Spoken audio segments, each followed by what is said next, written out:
catching a reflection in the mirror of something standing in the corner of my room, watching me, observing me.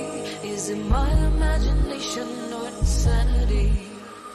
A strange hum, a flash of light. I'm overcome, nothing but fright. Otherworldly beings taking me in the night. I'm an extraterrestrial hostage tonight. I wanna run, but I can't move. What do I do? What do I do?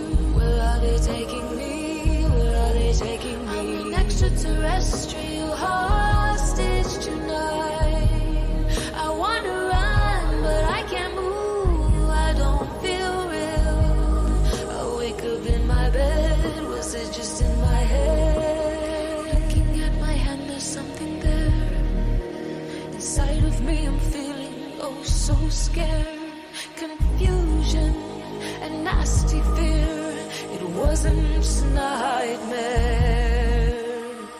So loud, so bright, hypnotizing me figures lost in time. I'm tortured, surrounding me tonight. I'm an extraterrestrial hostage tonight. I wanna run, but I can't move. What do I do? What do I do? Where are they taking me? Where are they taking me? I'm an extraterrestrial hostage tonight. I wanna run, but I can't move. I don't feel real. I wake up in my bed. Was it just in my head? Where are they taking me? I'm swelling in me. Where are they taking me? Anxiety rising. Was it just in my head? Paralyzing panic. Was it just in my head? I'm an extraterrestrial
the hunger wakes me, I live to feed. With the darkness surrounds me, shape-shifting in the night, stalking you. Does my face seem familiar? Does my back tell you more? Will I change you or will it end you? And the power that I have can give you eternal life. Death doesn't know me, I become eternal. When the hunger wakes me, I live to feed. With the darkness surrounds me, where the mist, she follows me.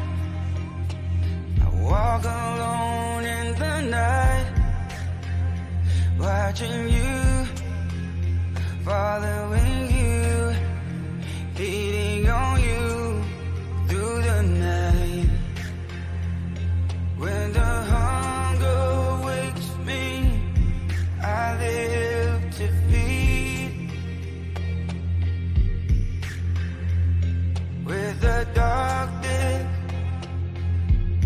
surrounds me, all your life I was still, I become the living dead. I own the darkness and no heart beats inside of me. I become eternal. When the hunger wakes me, I live to feed. With the darkness surrounds me,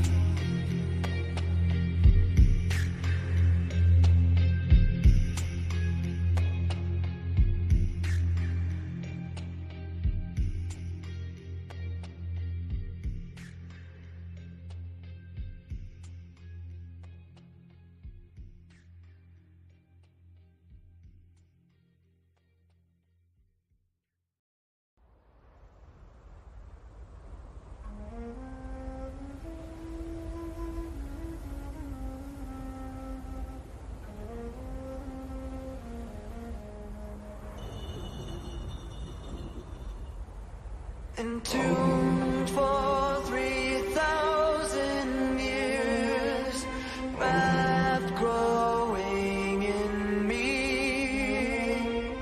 I have lived an eternity, suspended in darkness. Release me.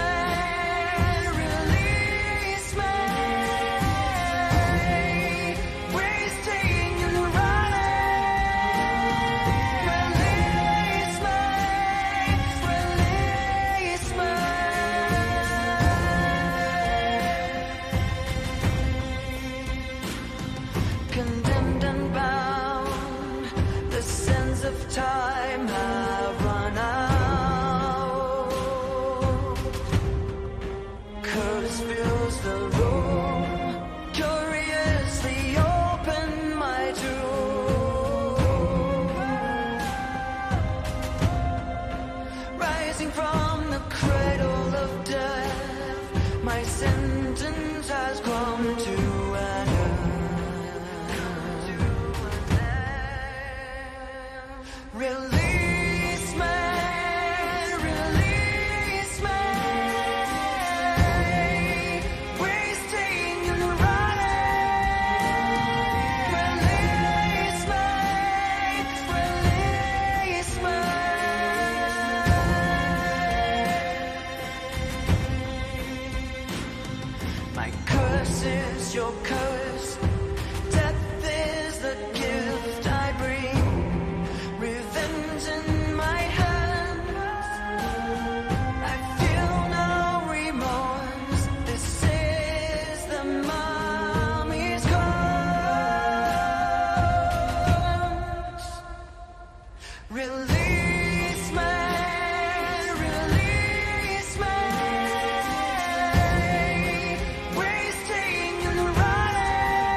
dreaded flag, a vengeful sea. Be careful what you say. There's always someone listening. The Dutchman tossed on the sea. I swore and the devil heard me. Now we're doomed to sail the 7 seas for eternity. So yo-ho, let the ocean winds blow. The line forever we must tow. We sail through them, cursed and condemned. Yo-ho, let the ocean winds blow. A sinister grin across his face said, you'll be doomed to this place. The devil heard my oath, shame of my boast. Oh, a ghostly ship from the depths, freedom from fear is the only gift of death. Yo-ho, let the ocean winds blow. The line forever we must tow. We sail through them, cursed and condemned. Yo-ho, let the ocean winds blow. If you cast your eyes, you'll join us like those before. We're an omen of the ocean night. When you see the flying Dutchman, it's too late for your soul. To the waters we gave now our breath. Yo-ho, let the ocean winds blow. Hey, folks, Paranormal Roundtable. Sorry for the wait. We were, in the middle of doing some stuff. We have the office up here is in shambles too because we're moving, like I said, and it's just been there's stuff everywhere because some of the stuff we brought up here because we're going to be moving offices next month or at the end of next month. So we're going to probably have a new studio. So much going on, dude. So much going on. Let me change this banner here. Let's go to the comments. Who do we got in the comment section? Catania, Peace Frog, Rita, Bernard. Sorry for going so long. I didn't realize that thing was going so long. Let me bring on my guests here, my co-host. Tony, you got a pimping thing. What is that? That hoodie. What is that? That's Champion? Yeah. I thought maybe you had it made No. to show everybody that you were a champion. No, it's a premium brand now, apparently. Used to be the Are you Walmart. serious? What? You should get those at Walmart and Target. Yeah. That's a premium brand? Yeah, they made it. Yeah, like I wore Champion when I was a kid because it was like cheap at Walmart. When But you were a kid, though, that was a long time ago. That's like 15 years ago. I mean, what do you... When businesses grow. it's just weird, like because okay, when I was like in my I don't know, like 11, 12, 13, whatever, like Champion was like, oh, you're wearing Champion, you're broke. Yeah. But now Champion's like expensive, like. So what about Pro Wings? Is that ever going to be a thing again? Because I had to wear those when I was a freshman. I haven't even seen those anywhere. I don't know. Those are still not cool. Still not hip.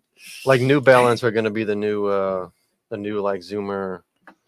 New Balance are actually kind of cool. I mean, I was thinking like they're actually good shoes, but like they're considered like the lame dad shoes. Oh, those are lame something-year-olds. Yeah. Okay, because they're made in America. Yeah, like if they're not made by a 10-year-old Cambodian and have some basketball player's name on it, then they're worthless. Probably is. I'd rather live like Augustus. I'd rather get Nikes that are made 14 cents and we pay $440. Yeah. A 1,000% markup on each shoe. Yeah. No, it's funny because like with Kiam, he's what is he, late 20s or something like that? He's like 26, something 27. Like that. Oh, he's 27, I think. But he was telling me the other day, he's like, I don't want to drive an American made car. They're not good cars. Mm-hmm. And I said, well, foreign cars now, it's pretty even. And he kind of started arguing with me. And I said, look, I'm going to tell you something. There's certain things that I know about, and that's stuff like that. That's the economy, and I keep up with vehicles. Y'all know that, especially trucks. I can look at a truck and tell you what year, what kind of make, whatever. Trucks. I don't know a lot about cars other than like the Chrysler 300s or the Dodges, like the Chargers, like those muscle cars. I know about those. Yeah, nice. Other than that, I don't know shit about cars, and I don't try to, and I'm not up on. There's a million different types of SUVs. I don't think anything interests me less than cars. Trucks, though, you know me. I know trucks. Oh yeah. I'm going to tell y'all something while we're waiting for the chat to fill up. This is crazy. Now, what's happening? Because I'm in a lot of different groups, and I have hobbies too, which is hard to believe that I even have time for them. But it's more in cyberspace now. So I'm in these groups with people who collect graded cards or like higher end like vintage cards, like baseball, football, basketball cards. Yeah. But I also collect non-sports cards like Star Wars and things like that. But I don't purchase many unless it's something like that can hold value, And so I'm in these groups, and then I'm also I buy graded comic books. I try not to buy anything regular. So it has to be graded or something that's worth something. And it has to be somebody that I like. So I kind of go with what I think is cool when it comes to comic books. But I've noticed lately people are selling things for pennies on the dollar. Like, I mean, at first, a few months ago or several months ago, I started noticing the trend, and I thought, this is great. This is cool. People are selling like 9.8 CGC graded comic books for half of what they're worth. And I noticed it with cards too. And so I'm friends with this guy.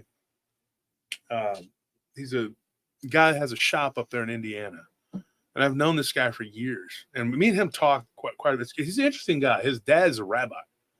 So we talk theology sometimes. Yeah. And he had studied to become a rabbi, but then he didn't. And so what happened was he was selling cards down in Houston. And I had gone and talked to him. I met him remember that card show where it was just flooding? Do you remember that? And we took my mom's minivan. Oh, yeah. Yeah. Anthony. Okay. Tony, you were too young to remember this, but yeah, that was just me and you. We thought that we were going to be washed away, dude. And my hip was so out of place that I was walking with a cane for like 3 months. I was walking with a limp because my hip was bad out of place. It was horrible. Yeah. Finally, when Heather jumped on it and it went pop, it went back in place. I thought that I needed hip surgery or something. I didn't know what was going on. And my doctor kept telling me, you just need to get it adjusted. And I kept thinking, no, it's broken. But it was bad. So what ended up happening, we go to this card show and I meet this guy. And I called him Dr. Katz. That's his nickname I gave him. And we've been friends ever since. And that was probably in 2007. Right? So we've been friends ever since. So he's since moved back to where he came from. He's up in Indianapolis, but he still collects cards and he sells them on eBay. And so the other day he's in this group we're in. And so he starts posting things that this guy had sold him. And so I messaged him. I said, hey, Katz, what's going on with this? Because like I said, we're friends. We talk, and I said, what's going on with this collection? This guy had an Ernie Banks rookie card. It wasn't graded, but you could see it was inside the plastic slab, and it was easily at a 5, maybe a 6, because it's 1 through 10, right? The higher the number, the better the grade. And then and I'll tell you what this has to do with everything, folks. He had a Willie McCovey rookie. He had a Willie Mays rookie. He had a 1952 Mickey Mantle Bowman, which would have been Mickey Mantle's second Bowman card. And that thing was in good shape for that age. I mean, it was probably a 4. I would have graded it a 4. Who knows what the guys over at PSA are going to say, but I mean, or Beckett. But it was amazing what this guy had. I mean, I can't tell you, this guy had Jordan rookie. He had Magic Johnson. He had Larry Bird. I mean, he had who's who of cards. And so I told Katz, I said, man, you must have paid 30, 40 G's at least for this guy's collection. It was that plus 35,000 other cards. All were stars. This guy did not collect junk, whoever he was. And he goes, no, dude. He's like, no. The guy, he goes, only wanted 10 grand for it.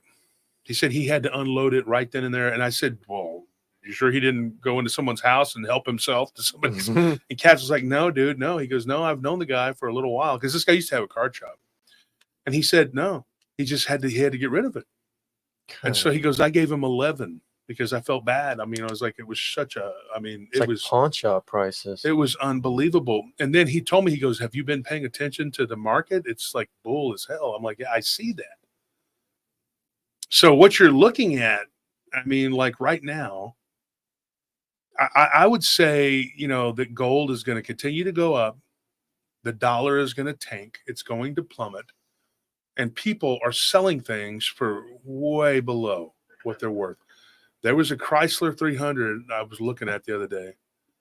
And this guy, I mean, it blew that particular car blue booked at like, I think it was 17.8. And the guy was selling it for 14.8. Like 3 G's. Of course, he sold it. Somebody bought it. But you think about it. There's going to be a time coming up where people aren't going to buy that vehicle for that price.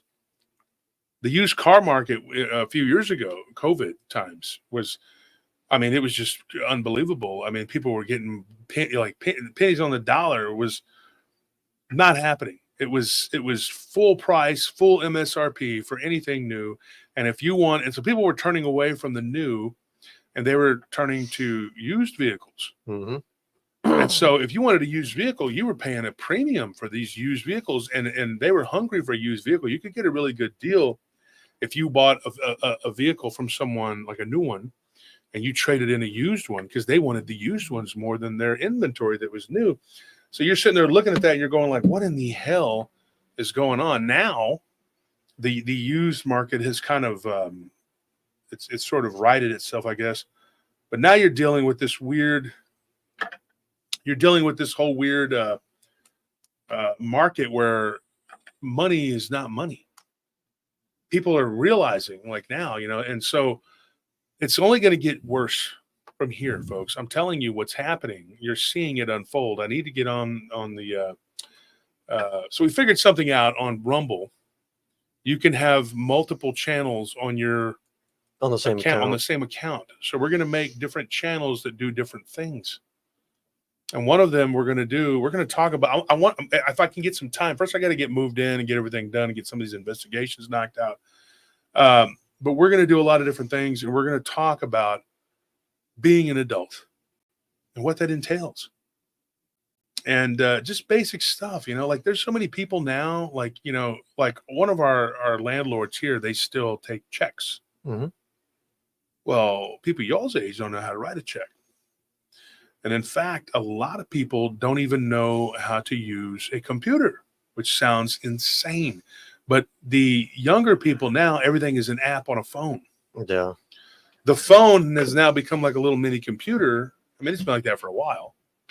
You know, I was sitting there talking to Arash, you know, one of my good friends about it. And just recently, we were talking about the investigation out at his bar out in Cistern, which is out in the country. There have been 3 Bigfoot sightings out there, so we're going to go out there. But what's crazy, though, is you're looking at people and the whole new generation that doesn't understand computers. They just don't. They don't get it.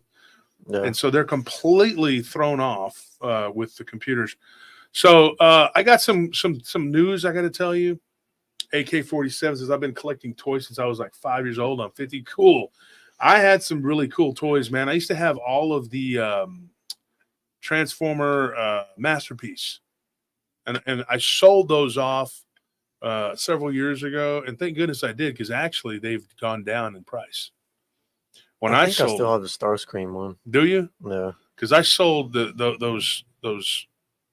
I guess those. Like those big ones. Big with the black box, whatever.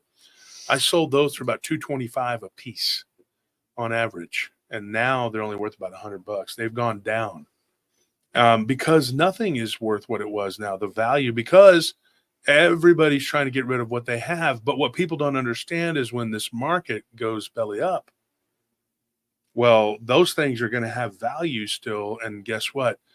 Money's not going to hold value.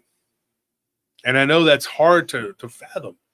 But if you have a checking account, especially a checking account, you don't want to just leave money sitting in there.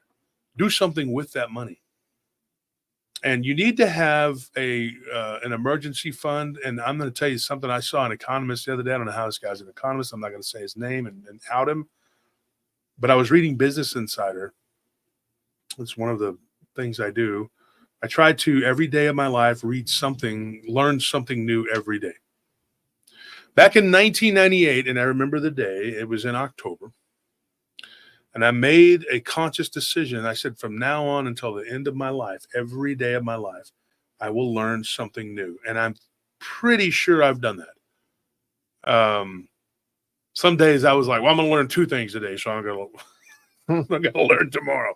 But it's the truth. I said, you know what? I'm going to try and learn something new every day. And so I try to read not just paranormal and things like that. I gotta read about life and what's going on. And so what I did, I was reading an article the other day, a couple days ago, and it was crazy. It was talking about the economy, and this guy was saying how much money you needed to have as an emergency fund. And I was like, this is freaking stupid, because he said, and this isn't it wasn't like he said this in 2010. It wasn't that long ago. He said everybody needs to have $1,000 put away. I'm like, are you kidding me? Folks, if I understand living paycheck to paycheck, but all you got is $1,000 put away, you're going to be in big trouble. Yeah. You need to have at least a month. I would say 3 months worth of rent, bills, and groceries money. And whatever you would estimate on a serious automobile repair, if you only have one vehicle, you need to have a certain amount of money. See, these are the kind of things we need to talk about, because these people, I don't know how they get their job. I know exactly who this guy is, and I couldn't believe that I read that quote. And this other guy was disputing that, and the other guy, somebody I'm not real fond of, politically, but he was correct. He was like, "This is wrong. Like there's no way that you're going to make it on that." Yeah. And Catania says, 6 months ideally. Yeah, if you can swing it. And you know how hard it is for some people when that money's in there burning a hole in your pocket. But right now, I would say if you can invest in anything tangible, like even this watch or something that's worth something, then take your money and go do it. Because the time's coming, it's going to be very, very, very hard.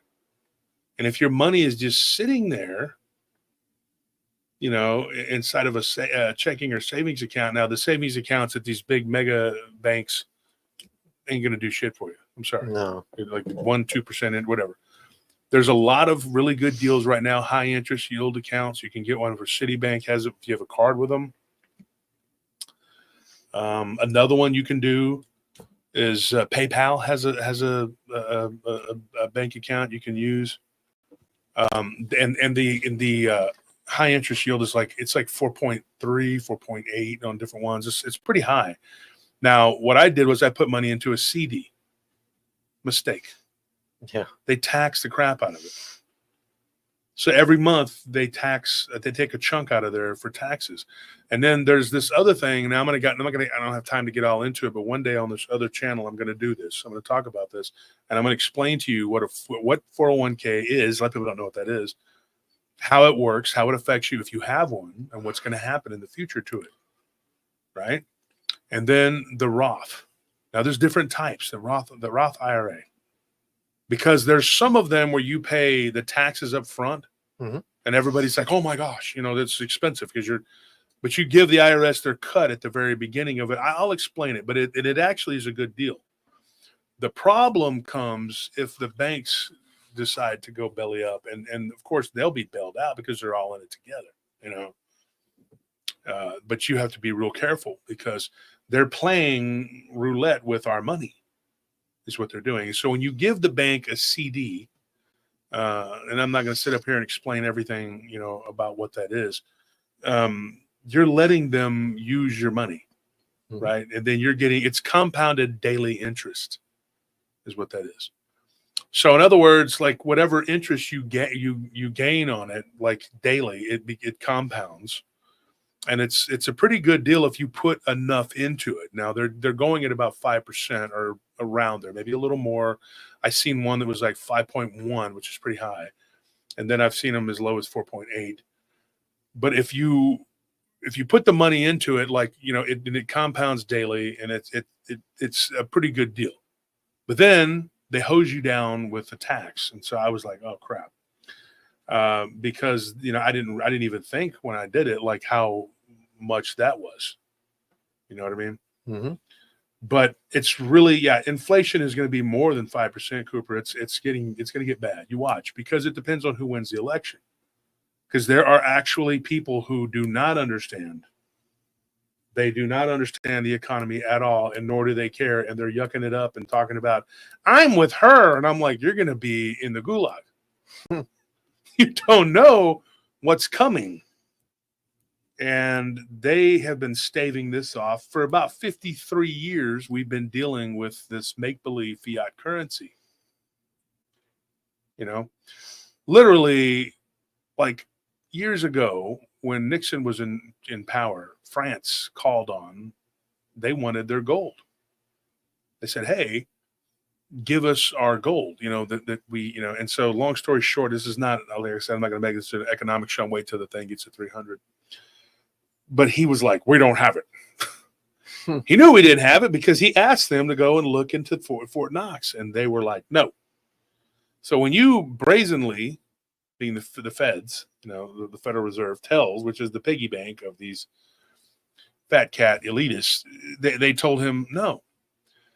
Richard Nixon literally told them, he says, I want to go to Fort Knox. I want to see the gold. And they told them no.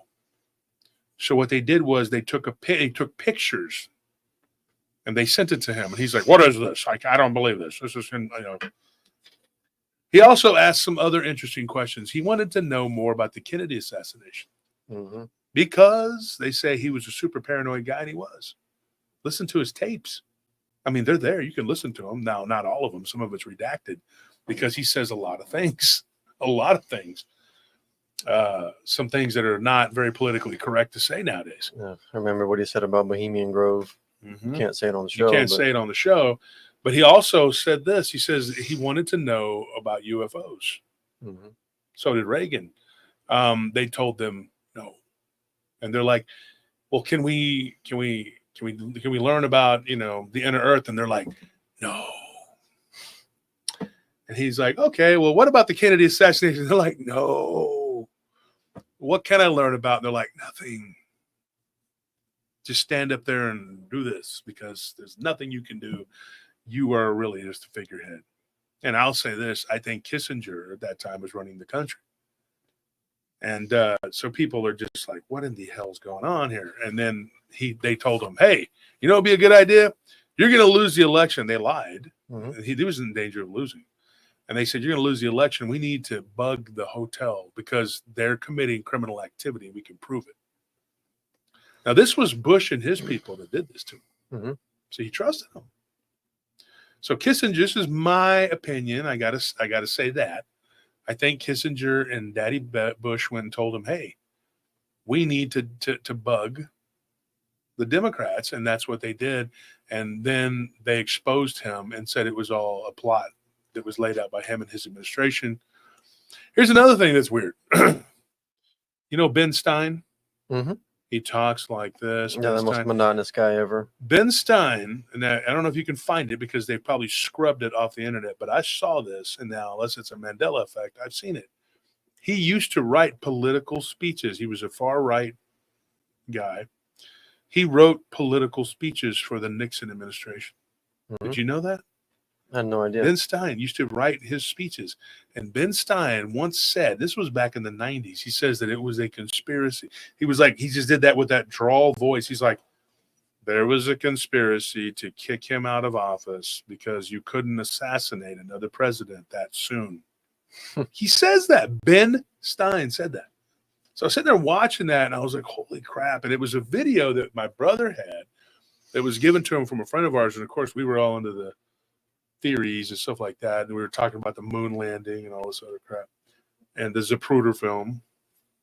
And we went down the rabbit hole. And this guy, he used to have a company called Free Pot Records. And maybe he did too much free pot. His name was Scott. I don't know what happened to him. My brother knows. See if D's in the chat. D knows, remembers him. And so me, him, Squid, Willie, and a few of us, Starscream was there. We were all there, and we were listening to this, and we watched Ben Stein saying this in an interview. Mhm. Then you had Stanley Kubrick saying that he faked the moon landing, and you got Buzz Aldrin saying we never We went never there. went. You know, and so everything starts to go, whoa, it's like you're in some kind of fever dream. And then you're kind of waking up to the reality of like, and then you got Joe Rogan saying, it's all run by machine elves. And you got Alex Jones saying, it's all vampires. It's pretty nutty when you stop and you're on this roller coaster and you're going like, whoa, what is real? Now, they could make something now with AI to make us look like I'm saying or doing anything. Yeah, those deep fakes are pretty Those convincing. deep fakes are unbelievable. They'll have me on there saying, I eat the poo-poo. You know, they don't, it doesn't matter. They'll have you saying that this, you know, this dog shit tastes delicious, you know, and have you actually eating it too, you know. It's just like, oh. Yeah, but it was, yeah, Ben Stein was at Ferris Bueller's Day Off. Yeah, it's crazy, but he literally was a political analyst at one time, and he wrote political speeches. That's what he did. I'm not joking, Ben Stein, and you would not think of that, but so he was asked one time. There was an interview, and I don't know if it was Conan O'Brien or it's one of those like talking heads at night, and they just asked him, and he said, he goes, being into comedy and acting is much safer. Yeah. And he's just like, I don't need to be caught up, because when he worked for Nixon, they tried to come at him about what he knew. And he was like, look, I wasn't involved in this shit. That was above my pay grade, you know? But yeah, it's just a weird thing when you go back and you look. And so there's all these things that are happening. I'm going to say this, gold and silver are still a safe bet. And I would say Bitcoin too. What I think is going to happen, if you ask me to tell you, I think we're going to see a sharp dip. Eventually, they're going to come down to earth, but it's going to be fall. It's not going to be real.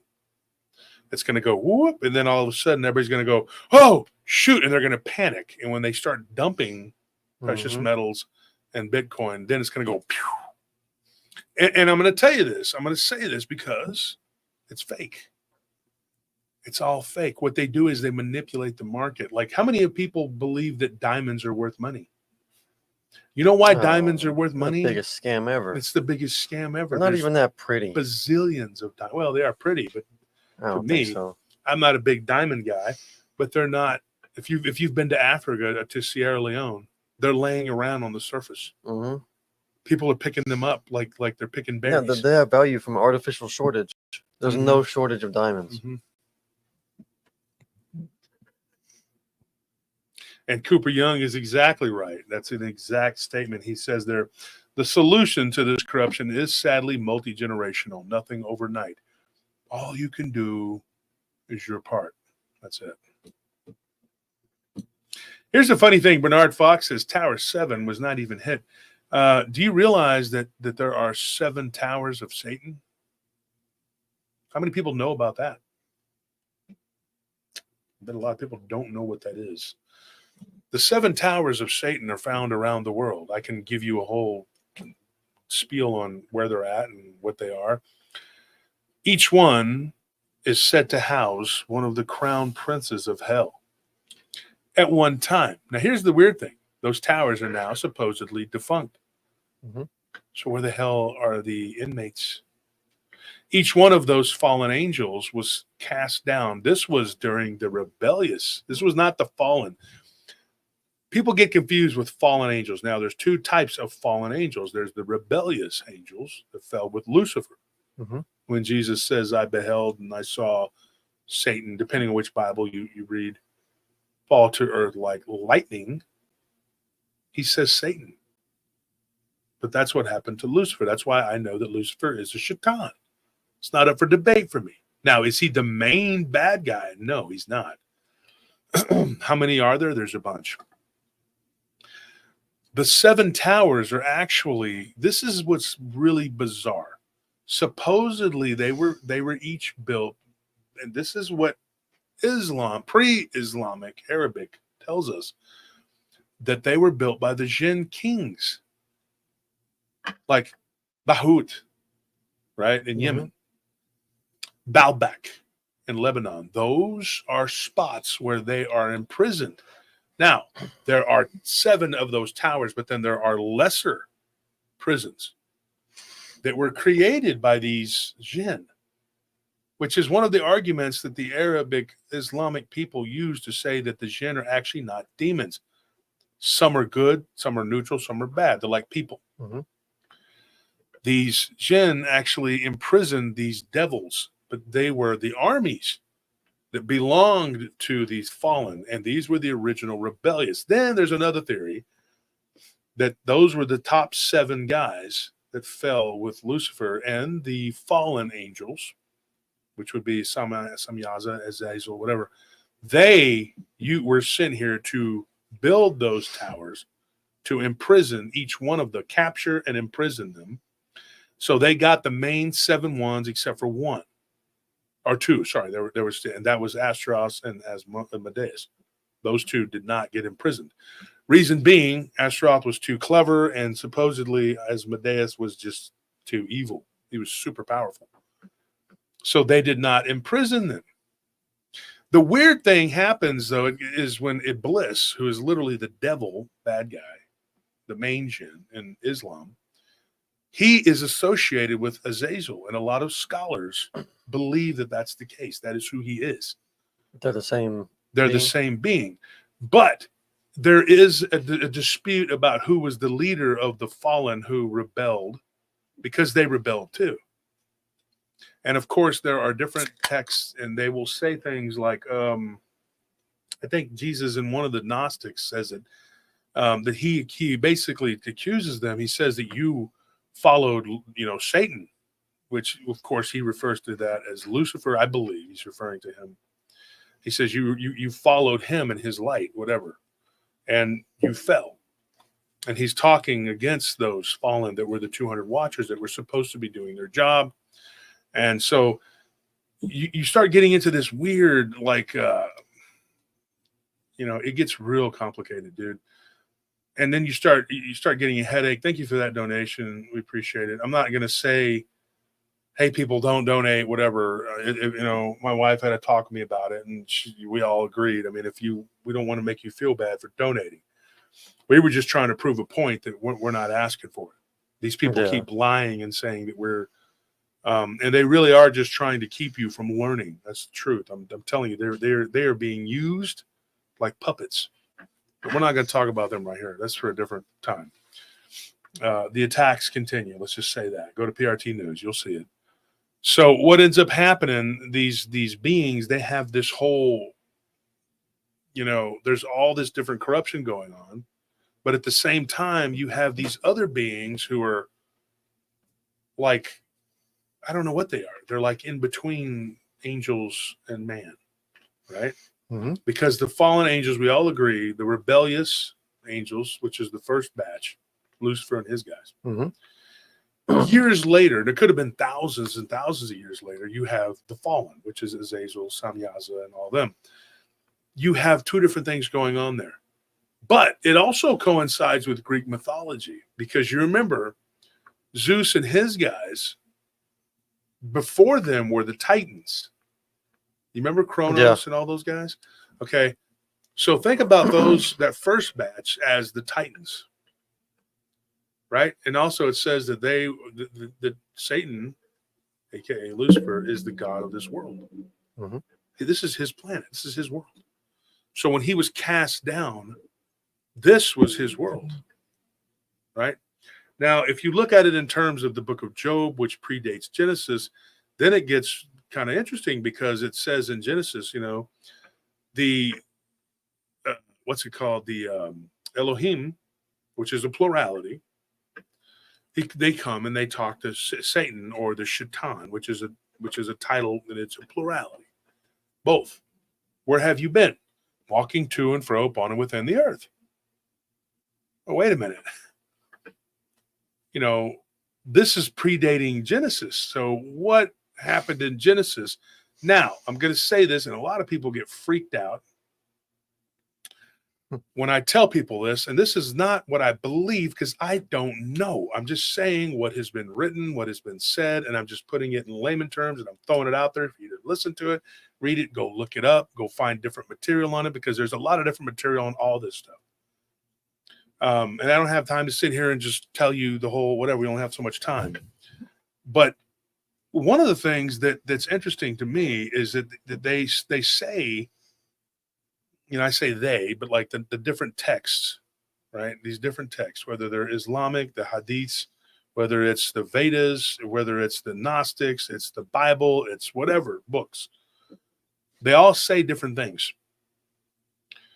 And they basically lay it out there, and it's that there is two different things going on, but then it all turns bad. They all end up bad because of the corruption, right? So whenever they're looked at and as the masters of this world, this is the counterfeit, right? This is the flip side.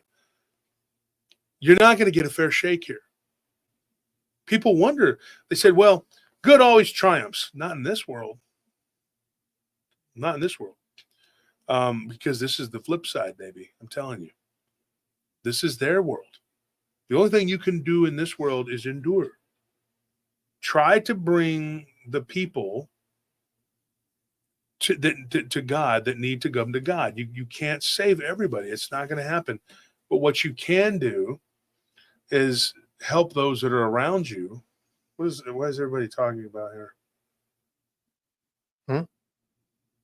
Somebody said.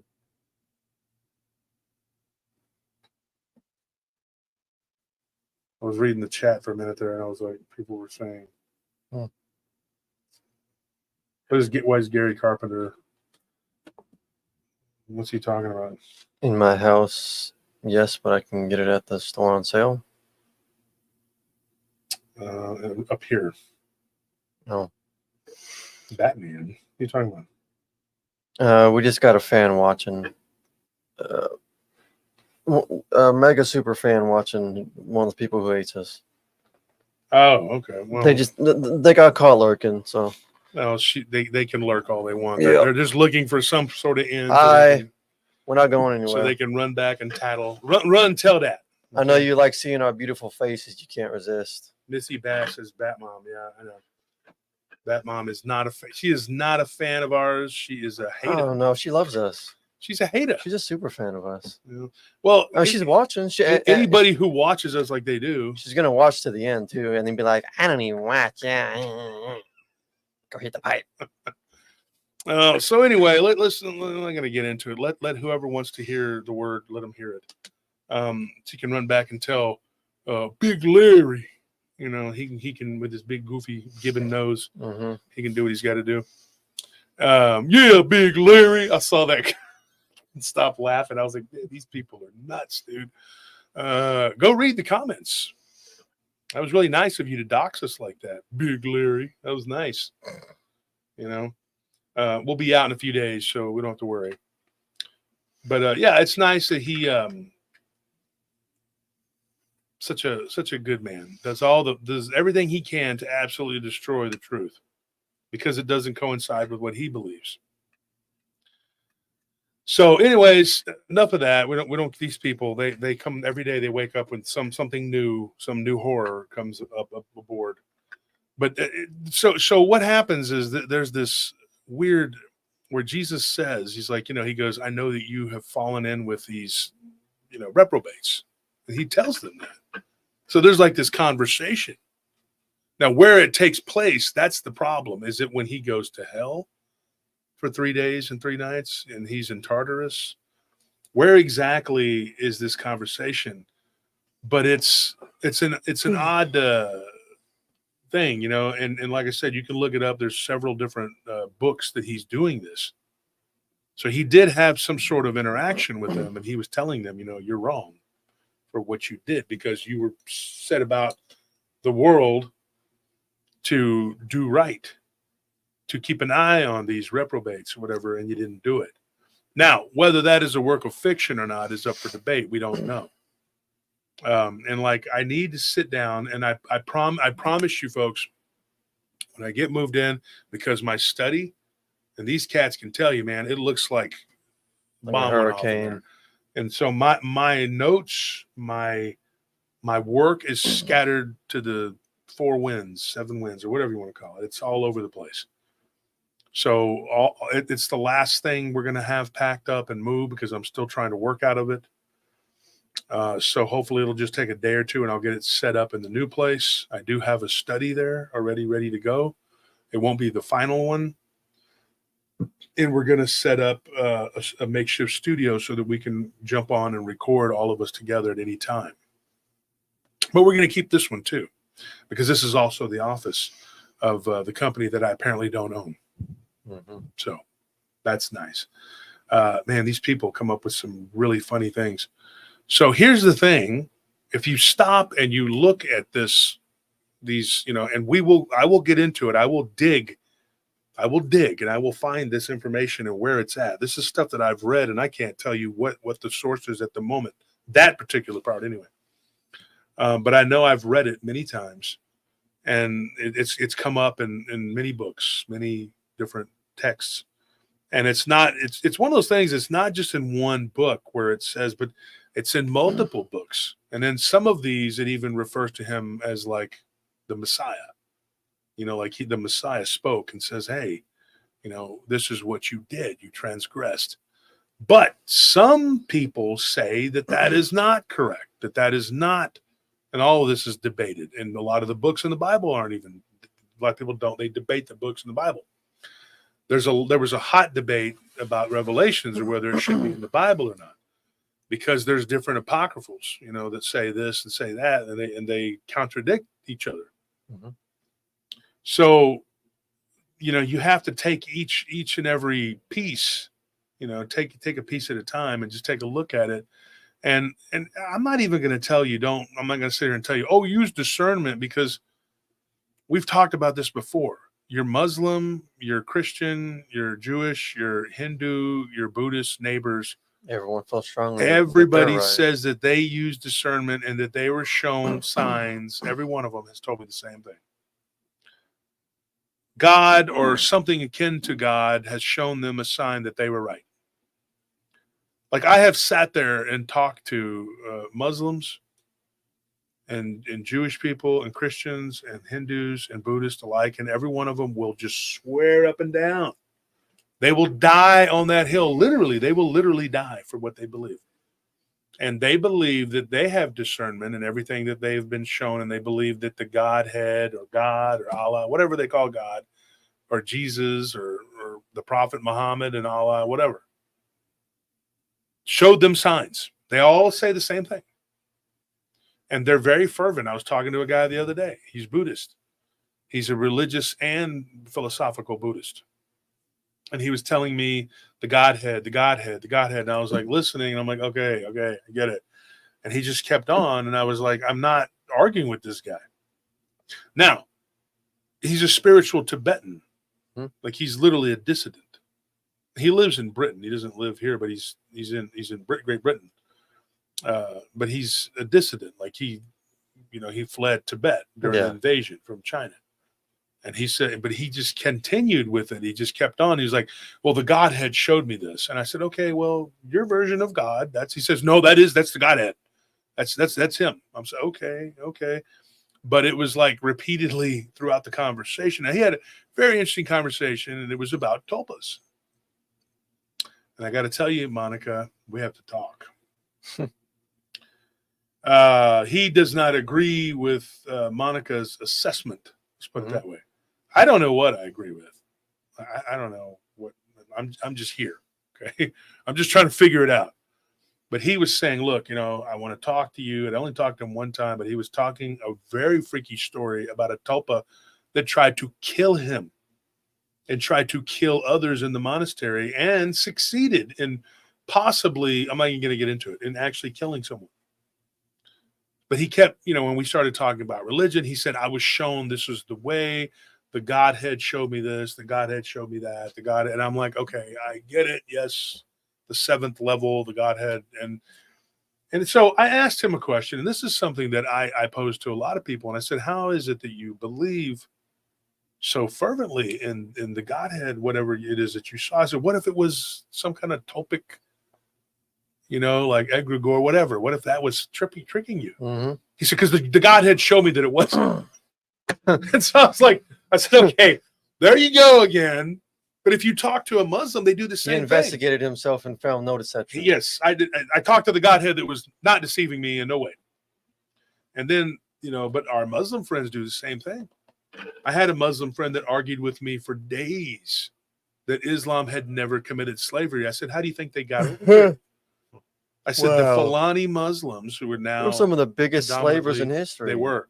The Nigerians that were the Fulani. That's the largest tribe in Africa. That made the transatlantic slave trade look like peanuts, they did. dude. Well, they propped it up. Yeah. And they went to Zanzibar, and they went to Tangiers, and then they went to Algiers. They went to the Barbary Coast, and there was the jumping off point, and they sold them to Saharan Africans, which were Arab, Moors, and Berber. Now, those are all different things. Yeah. Right? And Bedouins. Bedouins are a whole nother species, right? I say species because they literally are a type of gypsy that settled in Saudi Arabia. I'm not going to get into the whole history of what the true Bedouin is. Let's just say it's an Arabic gypsy that is constantly moving. It's like a nomadic people. Desert person. They do not claim Berber, Moorish, or Arabic blood. Believe it or not, they are actually their own race. But so what these people did was they sold them, and then they sold them to Sephardic and Ashkenazi Jewish people. The Dutch were the Ashkenazi, and the Sephardic were the Iberian, Spanish, Portuguese, right, of the Iberian Peninsula. And they were called Iberian Sephardic. That's a type of Jewish. And then they sold them to Anglos and Dutch people, white people, in the New World. And then they sold them to Spaniard and Portuguese holders. They had their own company. These were companies. Yeah. Like the Hudson Bay Company, the Spanish and Portuguese were especially and so they had these companies, and they sold a lot of them to the South America. It was to the Spanish and the Portuguese. North America, it was predominantly Anglo, English, and Dutch. The Germans and the French really didn't have slaves. That is, people say that, all white people. It's not all white people. It was those particular white people. But it was different companies. What is the one company called? The East India Company. They were slavers too, and they bought a lot of slaves from Muslims that were from Pakistan. But the biggest slavers in the history of Islam came from the Ottoman Empire. So I showed this man, a friend of ours, y'all know who he is. I'm not gonna say his name on here. I showed him a book's worth of material. I actually, years ago, because he didn't want to use a computer, I printed this out for him. Okay. He ignored every bit of it. He did not even open one page and continued to say, no, man, no, Muslims never, it's forbidden in the book of the Quran forbids it. I said, I don't care what it forbids. That is what has happened. A lot of stuff is forbidden in the Quran and Bible. Everything is forbidden in the Bible and the Quran, and people still do it. So I said, this is the truth. This is the truth. You don't want to believe it. You don't believe it. So there's this huge disconnection there with people when you try to show them. And I was talking to somebody the other day, and I said, you can get a lot of answers just by going and looking at the Soviet released documents. They're right there. I mean, there's even a translation now. Before that, you'd get them, and it was like backwards letter, Cyrillic language. You're looking at it going like, what is that? I'm like, is that an upside down M? No, it's not a W, but it's got an X through it. What is that? No, so you don't even have to do now. They're translated as best they can. Russian doesn't translate real smooth to English, but it is. And it tells you about everything from Dogman, Bigfoot to freaking UFOs. Anything that the CIA knows, they know. The KGB was one step ahead, actually. A lot of times, the CIA would be doing something, and the KGB would know it immediately. Yeah. They're like, they're in Puerto Rico. They're looking for the chupacabra. And the CIA's like, what? We haven't even showed up yet. We didn't even know that we were going to go there. But now that the KGB said, I guess we should probably go there and check it out. You know, there might be something interesting there. You never know. And you're like, how in the hell did they beat us to the punch? So my friend's dad, my friend Jerome, he's a good friend of mine. His dad was in the SAS. He was an SAS operative for years. And one day I had the pleasure of sitting there. He's an African-American guy. And I sat there and I talked to him for hours. He's the one with the Mandela, I'm talking about. So he told me some crazy, wild stuff. He was telling me and several of my friends that were there that day, at least that particular day, and he was just sitting there kicking back Jack, just, he wasn't an alcoholic. He just pull out the shot glasses and be like, let me tell you a story. And he talked very transatlantic. He talked like this. He was like, and he says, I worked on my accent for years. He says, when I was born in the Old South, you're not going to pick up the phone and go, hey, yo, you know what I'm saying? I just found out some information. Yeah. You're like me. I got rid of that hillbilly jargon accent that some people think is cool. That's fine. I don't have an opinion about it one way or the other, but it's not going to get you where you need to be in business. So they can doubt my roots all they want. I'll be dropping a video on the 100 acres. Don't worry. Here's the thing. You literally have to be able to talk properly. And he told us all, he says, you guys need to learn to talk like they do. And I'm sitting there and I'm like, who are they? Because Tolstoy, he says, who are they? Or they don't know who they are. Who they are, yeah. And he says, and they are the powers that be. He's like, and I'm not going to get into a whole dissertation, but he did. And he told me what his interpretation was of the people in charge. And he told me, he says, these people literally used an ability, and it's akin to remote viewing, but it's like it was a spiritual war back and forth between the East and the West, between China and Russia, Russia and us, China and us, and everybody was going back and forth. He's like, and they would see your movement before you did it. And the British were at the forefront of this. And he said the British were doing it during World War II.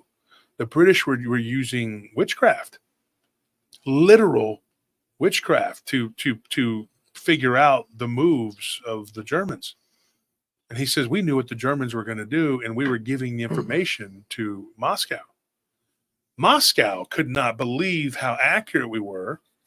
They could not believe how incredibly astute we were.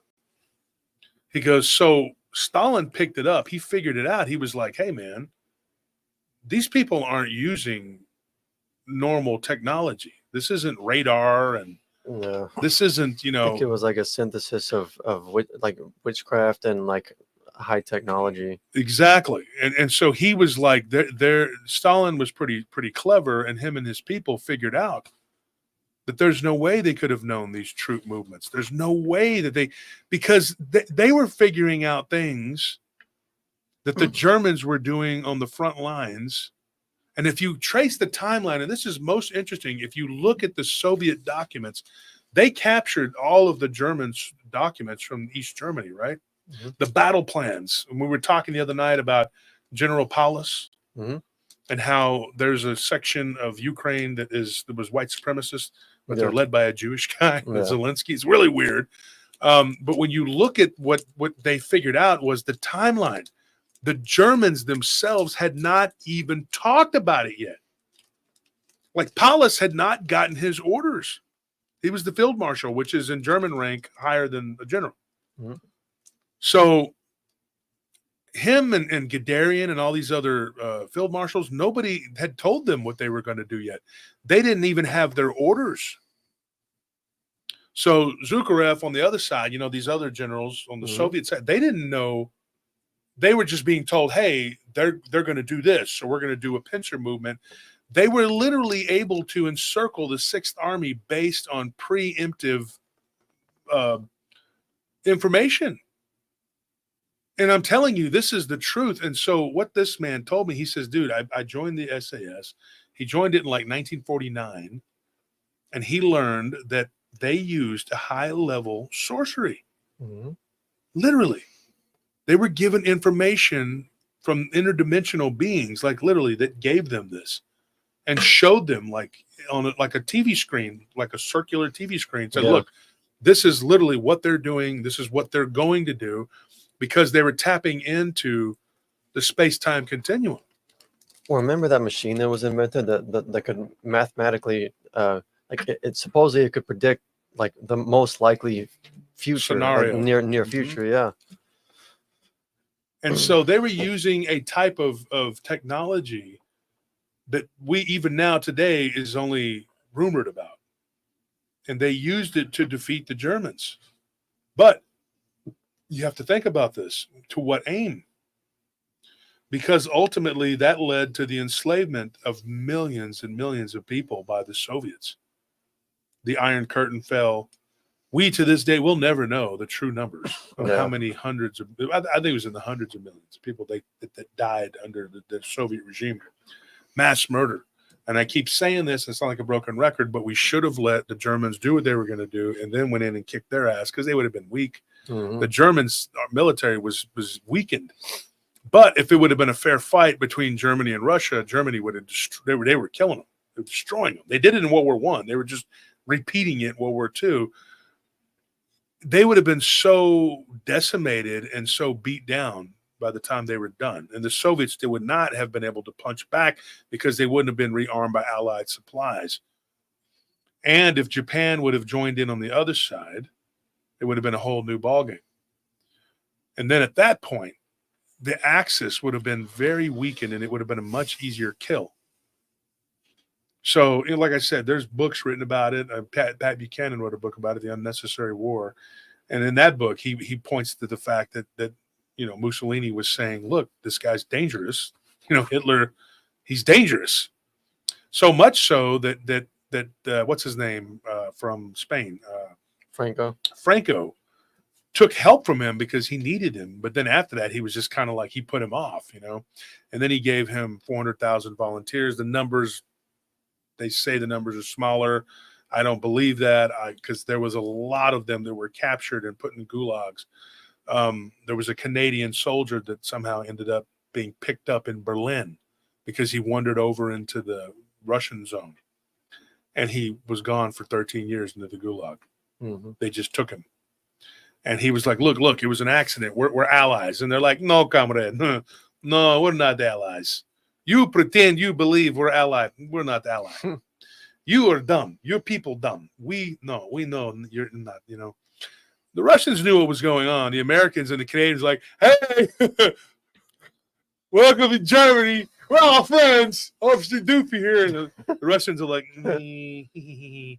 yeah, you're dumb. Doofy, come with us. We take you to cold place. You chop wood till you die. We take you to fitness camp. We take you to fitness camp. You will lose be weight. fat no more. You have too much. No one in Russia have this. No one. You have bare skin for a cold. That's it. No. And so what these people didn't understand, and they never will, is what the Soviets did. Like in Manchuria, they took 1.5 million Japanese soldiers into captivity. Only 10,000 of them made it home. That is a staggering amount of death. And not only that, but they marched 2 million Chinese into the camps, which was a source of contention between them and Mao, because Mao was like, give us our people back. And Stalin was like, what are you going to give me? And Mao's like, I'd be your friend. And he's like, no, I got plenty of friends and plenty of vodka. I'm good. We need labor. They marched a bunch of people into those camps that never saw the light of day. Hell, half of Mongolia ended in those camps. And I'm telling you right now, Mongolia, bless their hearts, I feel terrible for them. They were literally divided between Russia and China. It's estimated that 1/3 of their population was taken by those two countries. Just taken. Just took them. And they just said, hey, come dig tunnels. That's it. Period. This Canadian guy, though, he I don't remember his name off the top of my head, but I believe it was in Military History as a magazine. Remember I used to read that all the time? Mm-hmm.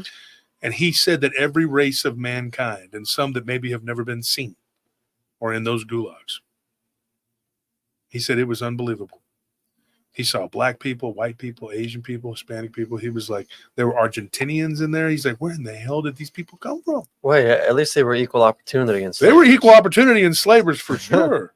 That's what's important. But here's a weird thing about that. And it didn't really get into the paranormal, but it kind of drifted over into some kind of weird stuff, because he said there were these people that would come in black cloaks and would just point every 10th man, and then the Soviets would give them to them.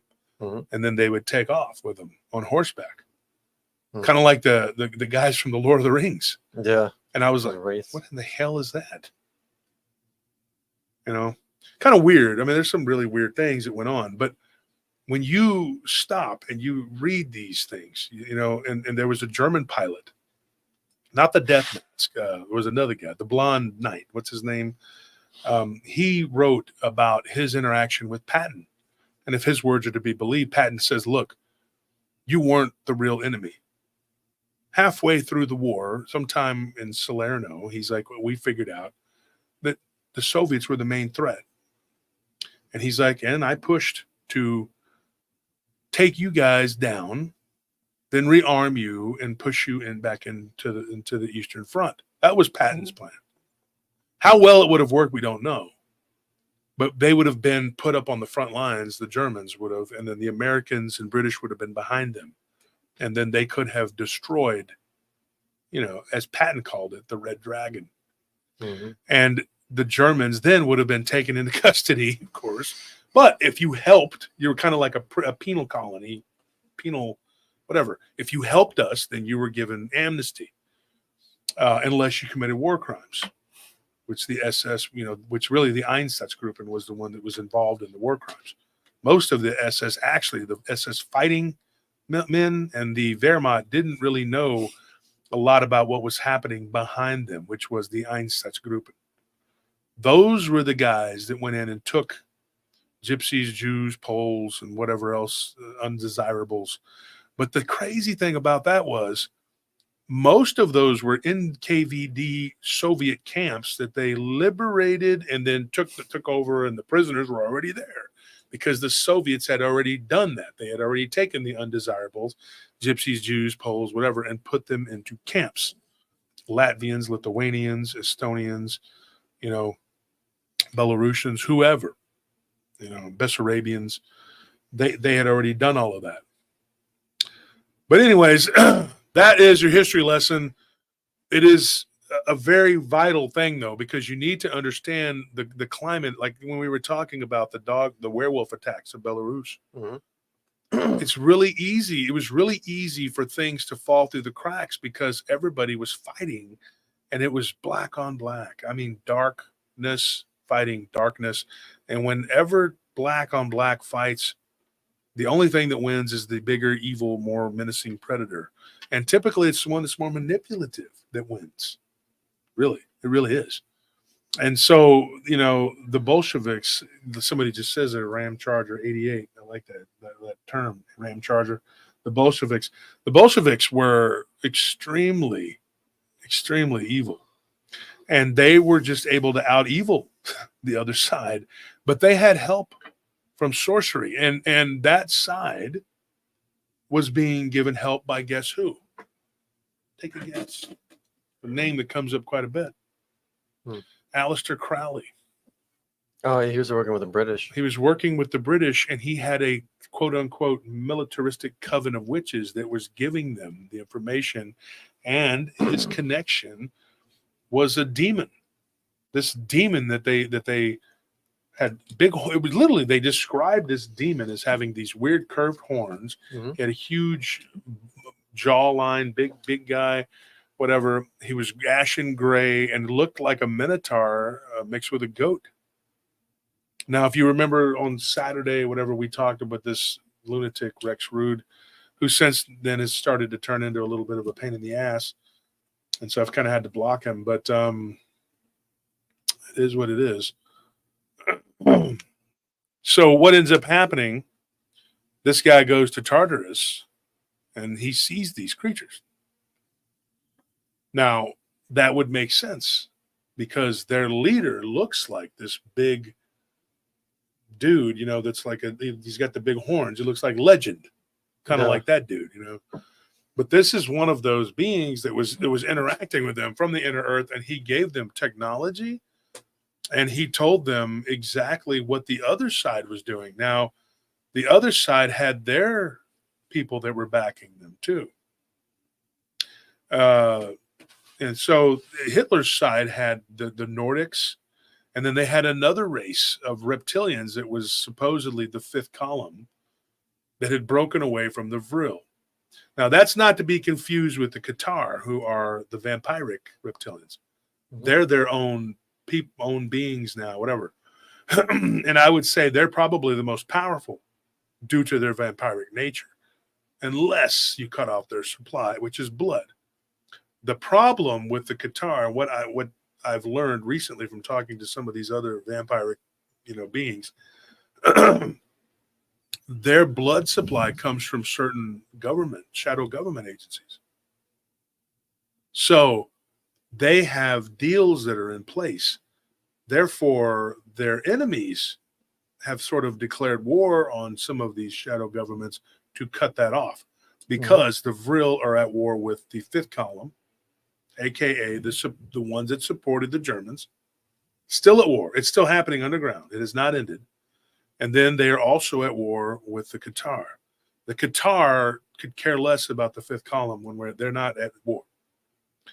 The vampiric entities are at war with the human race, and they're at war with the Vril. The Vril are at war with us and with certain shadow governments. Now, the thing is, they've kind of put it on hold with what they're doing as far as the decimation of humanity, because they have their own whatever. Now, here's what I'm going to tell you. This is a story that I got out of Sao Paulo. There's two. We're going to Brazil today. We're going to start talking about this. Two different stories. Same guy. One of the stories was just a very interesting story. The other story I got, and this was a village outside of Sao Paulo. He grew up. This guy played semi-pro soccer for years, and he actually I think he went pro for a little while too, from what he was telling me. And really nice guy. I met him through one of our jiu-jitsu friends, because we have some jiu-jitsu friends who judo chop. No, I'm just kidding. No, they're from Brazil, and they're very, very good at what they do. And so I have certain people that I respect. Okay. And there's certain people that, they're like, hey, you want to spar? And I'm like, no, because I don't want to go to sleep. That's these people. Okay. They will choke you into the next lifetime. And in fact, this particular individual who gave me this story, or gave me the information to this guy, was one of those people years ago back in the Gap when I was training. And I'm sure you've heard me and Deuce talk about this guy, but he choked me. And I did not go to sleep, but it came very close. Because some people were like, well, I'm not going to tap out. I'm just going to let you choke me up. That's dumb. And that people do that. And then I'm that guy that's like, I don't want to go to sleep. I'm good, because this is practice, You man. gotta tap early. I'm not training for the Olympics. Come on, dude. Jeez. I got all kinds of nefarious things to do, according to my enemies. Not supposed to do all those bad things. Apparently, you're never supposed to smoke meth. Whatever. Got to lose weight somehow. I'm joking. Kidding. So, anyways, what ends up happening? This guy, he tells me, he says, "Hey, man, remember when I choked you out?" And I said, "No, I don't remember that." And I was like, "I'm loading my gun right now, though." He was like, "Oh, wait, well, I'm just kidding. I'm joking." No, he called me up, and he didn't call me up, but he reached out to me, and he says, "Hey, his brother." He doesn't watch the show. Of course not. He's too busy. But his brother does. And his brother, according to him, has a lot of time. Because his brother has one of those jobs as a loan officer. So they listen to the show, and I'm cool. Shout out to you. I appreciate that, Remy. You listen to the show, and that's cool. Your brother's a jerk. He doesn't, and he choked me. But so he tells me, he says, hey, my brother's got a friend. Played soccer for years. And, he coaches down there in Sao Paulo, and he's got a story about this reptilians or whatever, inner earth, whatever. Here's what happened. His dad used to work for the Brazilian government. years ago, his dad went missing. And his dad at one time was a bodyguard for a person that was running for office. And I'm not going to say his name because his dad was in politics for years down there. And so he said, my dad was missing. He goes, we had these people come to our house to talk to my mother. One of them was standing on the side of the table. He's like, and I'm sitting at the table. He goes, I'm an 11-year-old child going on 12. It was 2 days from my 12th birthday. He's like, and I look over and I see this guy blinking his eyes. And he goes, they were going white. And then I saw like what looked like cat's eyes. He's like, and then I saw the guy twitch like this, and he was like, I'm doing it based on what he said. I didn't see him do it. It wasn't a Zoom call. And he said his head was moving like, back and forth real like, and this guy speaks pretty good English, but he was telling me, he's like, dude, his head was moving unnatural. Right. And this guy actually lived in Ventura for a while. So he's been in the States. But anyway, he said this dude was moving unnatural. And he goes, and then when he looked at me, he said he turned his head kind of sideways and looked at me. And I noticed that his ears were exceptionally small. He goes, and then I noticed there was like a crease on the side of one of his ears.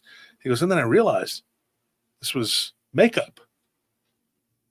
Like it wasn't real. Mm-hmm. Like his ears, you could see they were just like glued on or something. Like you would see for Halloween. This is exact words. And I was like, oh, the hell is that? So then he tells me, he says, this guy, he didn't look like a normal human being. And he said, and then he goes, I noticed the other guy on the other side who was like looking for sugar because he wanted some from coffee. He goes, and my mother got up and he says, don't worry, I got it. And when he put his hand up, he goes, my mother turned around just trance-like and sat down. And he goes, and then she was just looking straight ahead, not blinking. He's like, and me and my little sister and my little brother, we're all kind of sitting there. We're all 1 year apart. He said we were not little children. Not like, like toddlers or whatever. We could remember this, Mm-hmm. And he's roughly my age. He's 46 now. But he said that he was noticing very odd behavior from these beings, these people, whatever. And he thought at the time, being a child and having a child's mind, he said, I thought it was a robot. Because I thought, oh, it's a robot, He goes, but then I noticed like even his nose didn't look correct. And he's like, I thought I saw breathing. I could see him breathing. So then I thought, well, maybe he's not a robot because a robot wouldn't breathe, mm-hmm. right? He goes, and when I was a child, I was into Transformers, thus Soundwave here. And he said, he goes, and I said, who was your favorite Transformer? And he said, Soundwave. I said, mine too. So we kind of hit it off. I said, well, really, Optimus was my favorite Autobot, and then Soundwave was my favorite Decepticon. But I told him, I said, so you thought he was a robot? He goes, yeah. He's like, but the truth was a lot worse than that. Yes, it was, folks. It was much more sinister. These people came to the house a few more times. Not those particular guys, but different people.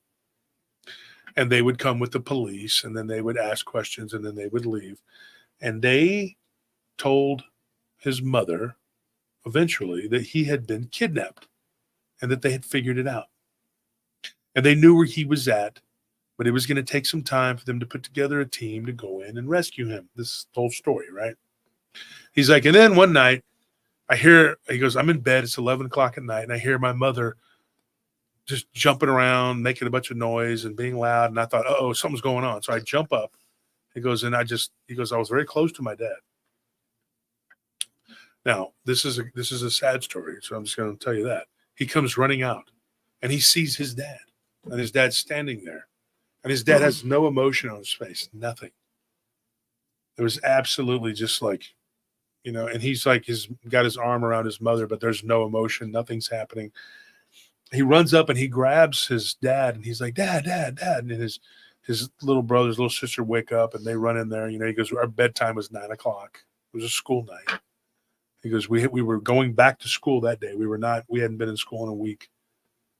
And he said that my dad goes and sits down, and then my mother felt that she was there with her brother and her dad's brother. So he had his two uncles there and their wives. And so everybody was like, children, go back to bed, whatever. He goes, and I remember my little cousins were staying there with us, because they were pretty much there. He's like, we lived in a pretty nice place, comparatively speaking. We were like middle class, We had a 4-bedroom house, which is, most people are pretty poor there. But his dad was in politics. So they went back to bed. Over the next week, his dad began to exhibit odd behavior. For instance, his dad walked up to the washing machine and looked at it and did not know what it was. So he asked his son, he's like, what is this? And he said, this is washing machine. He goes, I lifted up the lid. I was like, you put your clothes in there. He goes, and I'm explaining it to him. And he goes, oh, yes, I remember. And he walks off. So one of the things his dad would do was kick the ball around, soccer. That was his love. And his dad was just like him. He goes, and so I said, Dad, can we kick the ball, And his dad looked at the ball and just kind of looked at him and then dropped it and walked away. And he's like, I knew right then that this was not my dad. There was something wrong. He's like, so me and my cousin, he's like, and my little brother decided to sneak into our parents' room when my dad was asleep in the middle of the day.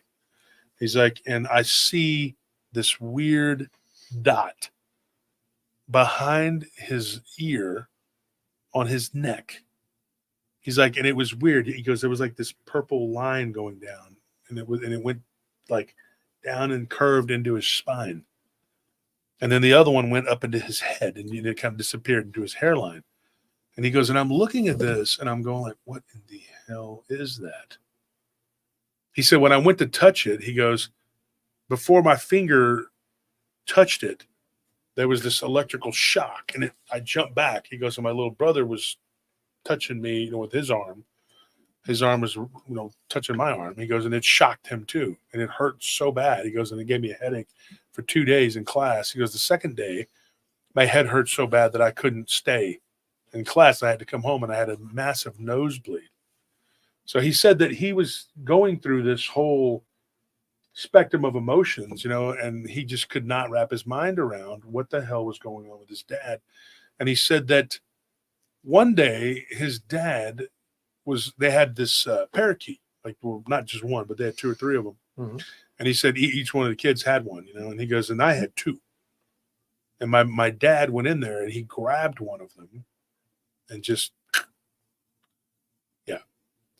unalived it, like right in front of him, because it was making too much noise. And then he dropped it and walked out. Just take it outside. Yeah, he also took their dog for a ride and then never came back.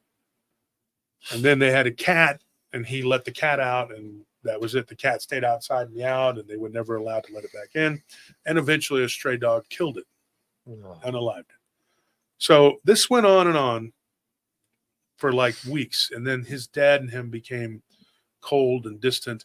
And his dad, who seemed to be very fervent about being like for the people and doing this and that, he became very pro-government, very pro, whatever. And he was like, the poor people need to be destroyed. They're a plague on this country. And if we had less poor people, there would be less people eating. He said he was giving us these speeches at the dinner table. And he would have people come over, and they would talk like this. And he said it was like night and day. The people that he was associating with before were completely different than the people he was associating with now. And he said something was seriously wrong. He said, and then one day I see this black car pull up. He goes, and my dad goes, and he sits in the front seat, and they're out in the front of the house for a while talking. He said this. He said, in the back seat, I see the window roll down partway.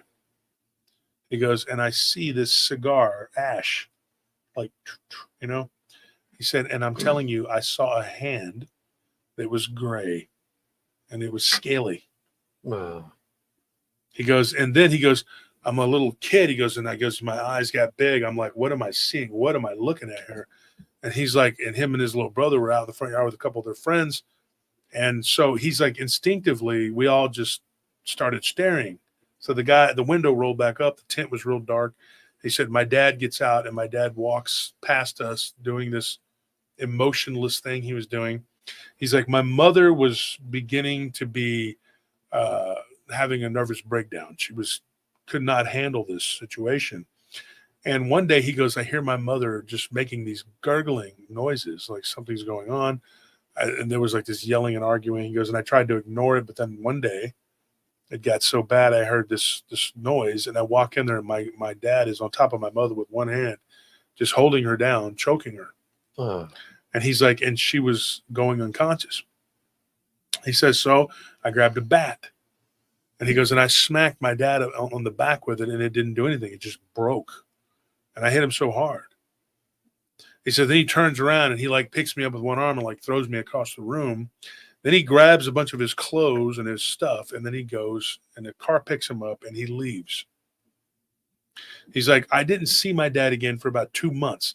2 months after this particular incident, it was 2 months after this particular incident, he sees his dad. They go to dinner, and his dad is acting like friendly, normal, whatever.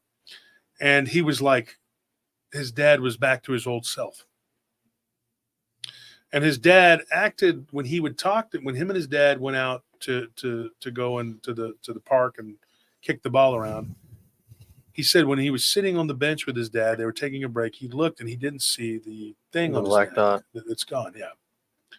And so he's like, that's weird. Like, why is that? Whatever. But then he said he noticed he knew everything about his dad, his hands, everything. His dad had a scar on his right hand from when he was a kid. Mm-hmm. He was abused by his dad. His dad was crazy. He was alcoholic. And he went to try to stab his grandmother, right? So to protect his grandfather tried to stab his grandmother. So his dad, that was his parents, he tried to stop him. And the knife went through his hand. So he had a scar on the top of his right hand. He said that he looked down and he goes, and that scar was not there. He also noticed that his dad had broken his orbital socket when he was younger, in a fight.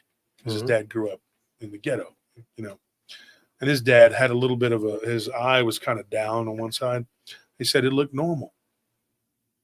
He's like, and I'm thinking to myself, this is not my dad. So he said this man, whoever this guy was, played the role of his dad for the next 4 years. He goes, my dad, whatever, I don't know who this guy was. He said he pretended, he played just, whatever. Mm-hmm. He goes, but then there were times when it was really weird where he said my dad would not remember things that happened with me and my little brother. Like one time they went fishing and his little brother, it was kind of a funny story. His little brother was like 6 years old. So he had to take a poop and there was nowhere to poop. So his brother jumped in the pool. He jumped in the water and he took a poop. And then he got back out thinking that he would be clean, but it was like still, So when he told whatever this guy is, Invasion of the Body Snatcher, whatever he is, he tells him, he says, he's like, you remember when he jumped in the water and blah, blah, blah. And he was all like, oh yeah. Like he played it off like he knew. And he's like, you remember what he did, right? And he was like, we were fishing. Like he couldn't tell him. Mm-hmm. And he goes, no, that's not the whole story. He pooped his pants in the water. And he was like, oh, yes, I remember that. Like he tried to play it off like, yes, I remember that. It was humorous, whatever. And my words, But he said he acted like it was funny and he began to laugh, a fake laugh, And so one of the things that was interesting about this, too, he said, dude, it was a weird thing. He said, I started to notice something else. He goes, our house, I never noticed anything weird about it. There were no ghosts. I don't remember anything weird. Yeah. He said there was only one incident that ever happened, and it was to his little brother. And he had one of these robots that would walk and talk by itself. And that it came on one time and began to move around. And that was what his little brother said. Because I asked him if anything had ever happened up to that point. And that was the only thing that had ever happened. So you're sitting here going like, well, this guy is not his dad. The guy that was probably his real dad had come back with some kind of tracking device on his neck. Right. And then he said, but then weird paranormal stuff began to happen around our house. He said, we saw UFOs at least half a dozen times in the neighborhood. And then on a family trip up to northern Brazil, we saw UFOs. We went to a national park type thing, whatever. He said it was like they were following us. He said, and then there were shadow people. He said, I saw shadow people probably 24 times in various forms. Sometimes, he said, they looked like something crawling around on all fours. And then sometimes they looked like a human type shape. He said, I saw the Hat Man, what people call the Hat Man, And he said, and then I saw this weird reptilian looking thing walking around three-dimensionally in my hallway and move and go into my brother's room. It had a tail and it had a muzzle. It looked like a Komodo dragon on all fours. He's like, and I'm like, what in the hell is that? And he said, so this happened like on a regular basis. Like he was seeing these beings. And sometimes he goes, there'd be 2, then 3, 4 standing around my bed, like in a semicircle. And he goes, and I could see their red eyes. And they would be blinking their eyes and they would be talking and chanting. And I could understand what the hell they were saying. Mm-hmm. He goes, and they would be looking at me. And he goes, and at one time I was dreaming. He goes, and I sat up and I looked at this shadow person and it was like in the dream. He goes, it was like a mask. I could see the white of his neck, like a white person. And he said, and then there was this cube that came out of his neck and he tried to hand it to me and it was black. Mm. And he was like, no, I don't want that. And he woke up. He said, and then at one point, he goes, I go out into the kitchen and there was a pyramid. He goes, this little black pyramid. And I'm like, what is that? So I started touching it and messing with it. And he's like, and he said it was like a resin, just, type thing, whatever. And he said that was really weird.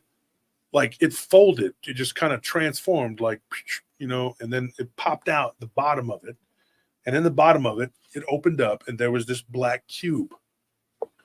He's like, at this point, he goes, I was like 13, He goes, I picked it up and I sat it down on the table. And we had this he said we had this counter that was like not the island, what's it called? The bar. Mm-hmm. But it was like, I forgot what he called it. And he said, and you could sit on it and it would move. It was kind of a fancy house, But he said, he lived in a nice house. But he goes, I sat it down on the marble counter and this thing popped up. And it was a black cube. And he goes, and then it began to spin. And he goes, and when it spun really fast, it looked like it had 8 points to it. It was like, Mm-hmm. He goes, and then he goes, my dad comes running in there and he's like, what are you doing? Leave that alone. And he like literally backhands me, left-handed, into the wall, takes it, puts it away. He goes, folds it up into this little like rectangle looking thing and stuffs it in his pocket.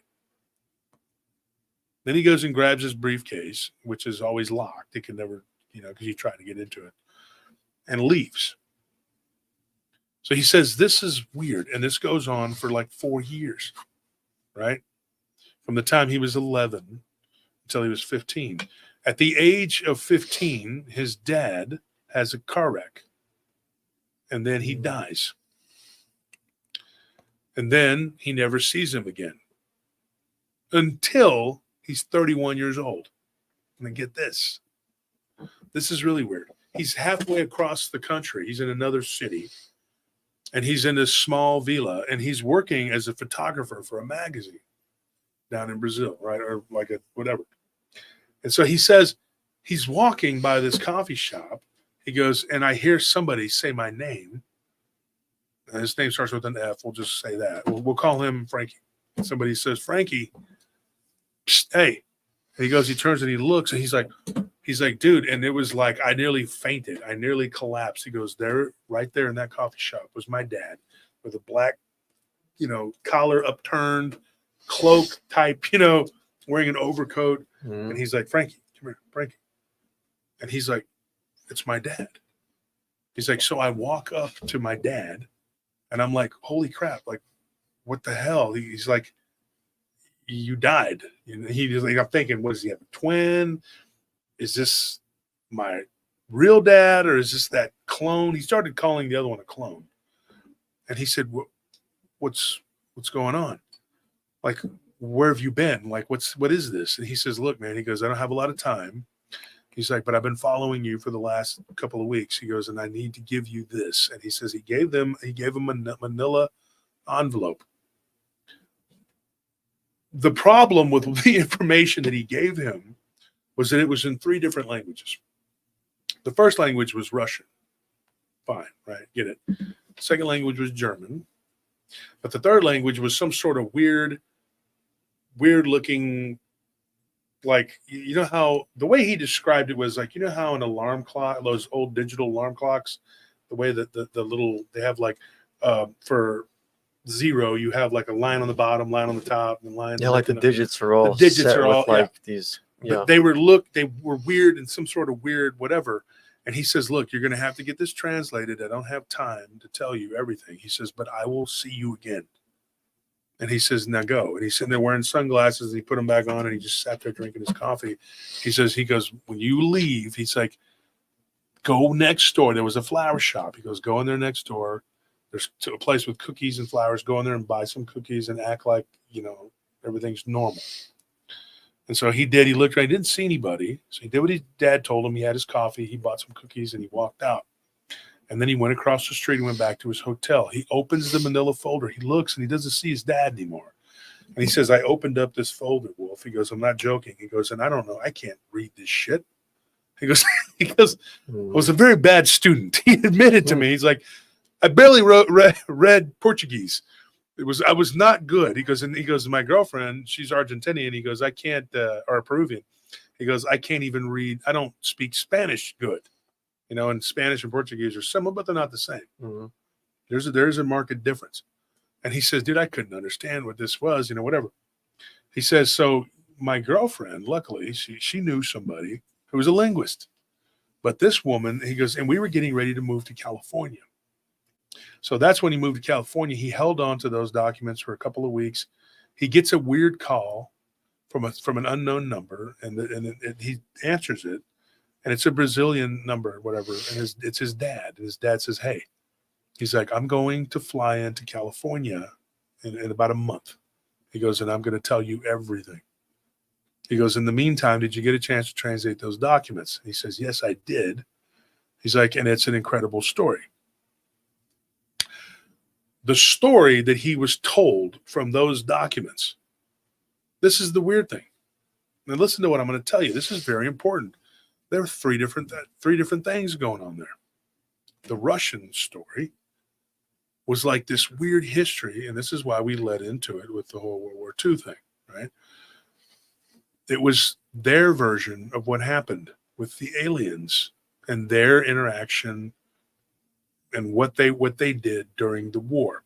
The second story was the German classified documents that the Soviets had captured. Now, we don't know to this day how much of that is true, because when the Russians defeated the Germans, when the Allies and the Russians defeated the Germans, they set about the business of taking all of their information and all of their documents, and the victors write history.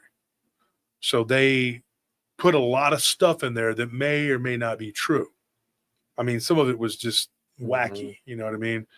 That happens in war. So the Soviets created a library in East Berlin that they forced all of the students of East Germany to go to and read about the horrible atrocities that the Germans had committed against the Soviet people.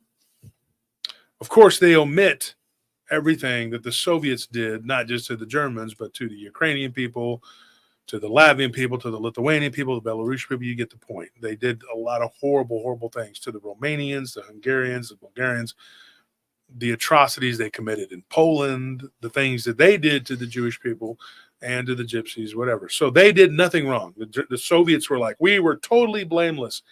Everything, the Germans did it. The NKVD camps that the Germans recorded, that the Allies know really existed because they had the information. That never happened. The Germans built those overnight and took those people as prisoners.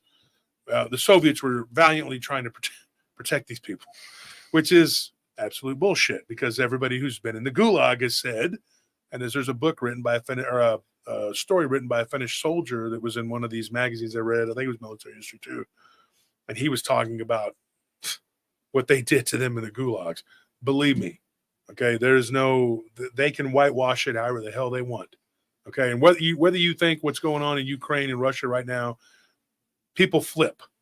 Polarities flip. Good becomes evil, evil becomes good. It's not the same as it was then. But at that time, they were not Russia. They were the Soviet Union, and they were horrible. I don't give a shit what anybody says. They were the evilest regime on the planet. I don't care. I am not going to argue with you. Trust me, I have studied it. I have studied their documents. I have read the atrocities. They're coming out and this is what we did. I mean, they're not even denying anymore now. Well, they get a pass because they were equal opportunity genociders. Yeah, equal opportunity genociders. I mean, like, as long as you're not targeting any one specific group of people, then somehow it's okay to just kill everybody. Even though they killed more Jewish people. Makes it morally acceptable. Yeah. You know, they killed more of everybody than the Germans. Yeah. The only one that got a close second was China. But China's now, we can't say anything about them because whatever. So what ends up happening is he says, dude, this is the documents from the German point of view. But these were also documents that were Soviet documents that were released. But whoever allowed those to be released, they were not, it appeared to what this guy was telling me, they were impartial. And that there were two different factions that were fighting. And it wasn't German, Russian, British, Finnish, Hungarian, those were Germany's allies, whatever, Italy, America that was on the Allies side, whatever. There were all these countries that were fighting, and there were three groups of people.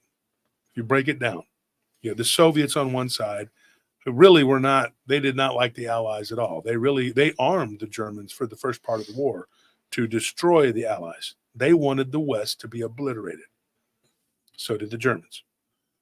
And then you had the Germans and their allies, which were the Central, right? So you had the East, the Central, and then the West was the Western allies, with the exception of Spain, who was pretty much Germany's ally and everything, but officially.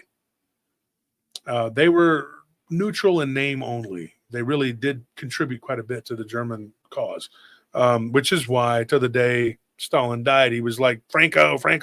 In fact, the day before he died, he was ranting about Franco and why he's still in power and we should destroy him. He wanted war with Spain so bad. He would have done anything to get it. And he never missed an opportunity to attack Franco because Franco put a serious ass whooping on him in Leningrad. People don't realize that Azul division, them and the Italians did a real good job of destroying a lot of Soviet units. Yeah, it's pretty much the only leader who managed to kick the communist ass and get away with it. And he got away with it. And die of old age and not get assassinated. No, he just ran his country until he died. That was it. Like, that burned their ass. They couldn't stand him being alive because he was accredited with killing like 500,000 Soviets. Yeah, I mean, that was the Azul division did a lot of fighting. Hitler praised them many times, saying that the Spanish were the toughest people on earth. I mean, he literally says that. Like, there's a book called Table Talk where Hitler talks about them. Mussolini also praised them as being the strongest of the Latins, and Italians are Latins too. And they did fight a guerrilla war. Really interesting. If you ever want to read about the war that went on in the defense of Berlin, get this.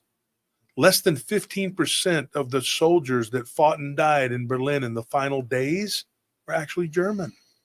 Yeah, a lot of them were French. They were already destroyed. Yeah, the SS Charlemagne and the Azul division and the Italians were there too. What people don't really understand, there were Bulgarian, Hungarian, Romanian, Finnish. There were all these different countries that were fighting in defense of and so were the French. They were fighting in defense of Berlin. And they were trying to stop the Soviets because the Soviets were the great devourers. They destroyed everything. Like I've said before, the war could have been gone a different way. We still could have gotten rid of the fascists, but you could have gotten rid of the communists too. Instead, we played a hand that was really, really stupid. But I believe that there were other forces at play here, and I believe that this is what this guy's dad was dealing with. His dad tells a story. When he gets to California, he says, you've prepared yourself, you've read the documents. His dad underwent plastic surgery, so he looked a little different. He said, look, he goes, he was working for the government of Brazil, and he was a liaison, that's all I'm going to say, to the country of Argentina. Now get this. Argentina is where Hitler was at after the war. He did not die in a bunker with Eva Braun. This gives me the chills when I start talking about this because it gets really weird, okay? And so, yeah, Operation Paperclip, Melissa, yeah, but it goes way deeper than that. That is the surface level. Think of it like this, listeners. Whatever you know or what you think you know, it is like, think of a fence post that's 6 foot high. Now imagine that fence post, the ground is so bad that that half of it has to be under the ground, right? Mm-hmm. Now imagine that if that fence post, there's a telephone pole worth underneath that fence post. So all you're seeing is maybe 6 foot, and maybe there's another 30, 40 feet below that. So if you know this, and there's one man we hear about all the time, that's Soros, right? I tell people all the time, he's not the main guy. He's this fake philanthropist, communist, whatever, he's a Jewish Nazi. Mm-hmm. Very odd, right? But they exist. Trust me. So you're looking at these people and you're going like, on the surface, this is what's going on. But that's not what's going on. This guy literally had met Hitler. Hitler was supposedly died in the 60s. This man, his dad, met Hitler. He was still alive. And according to his dad, he died in 1991. And guess how he was kept alive?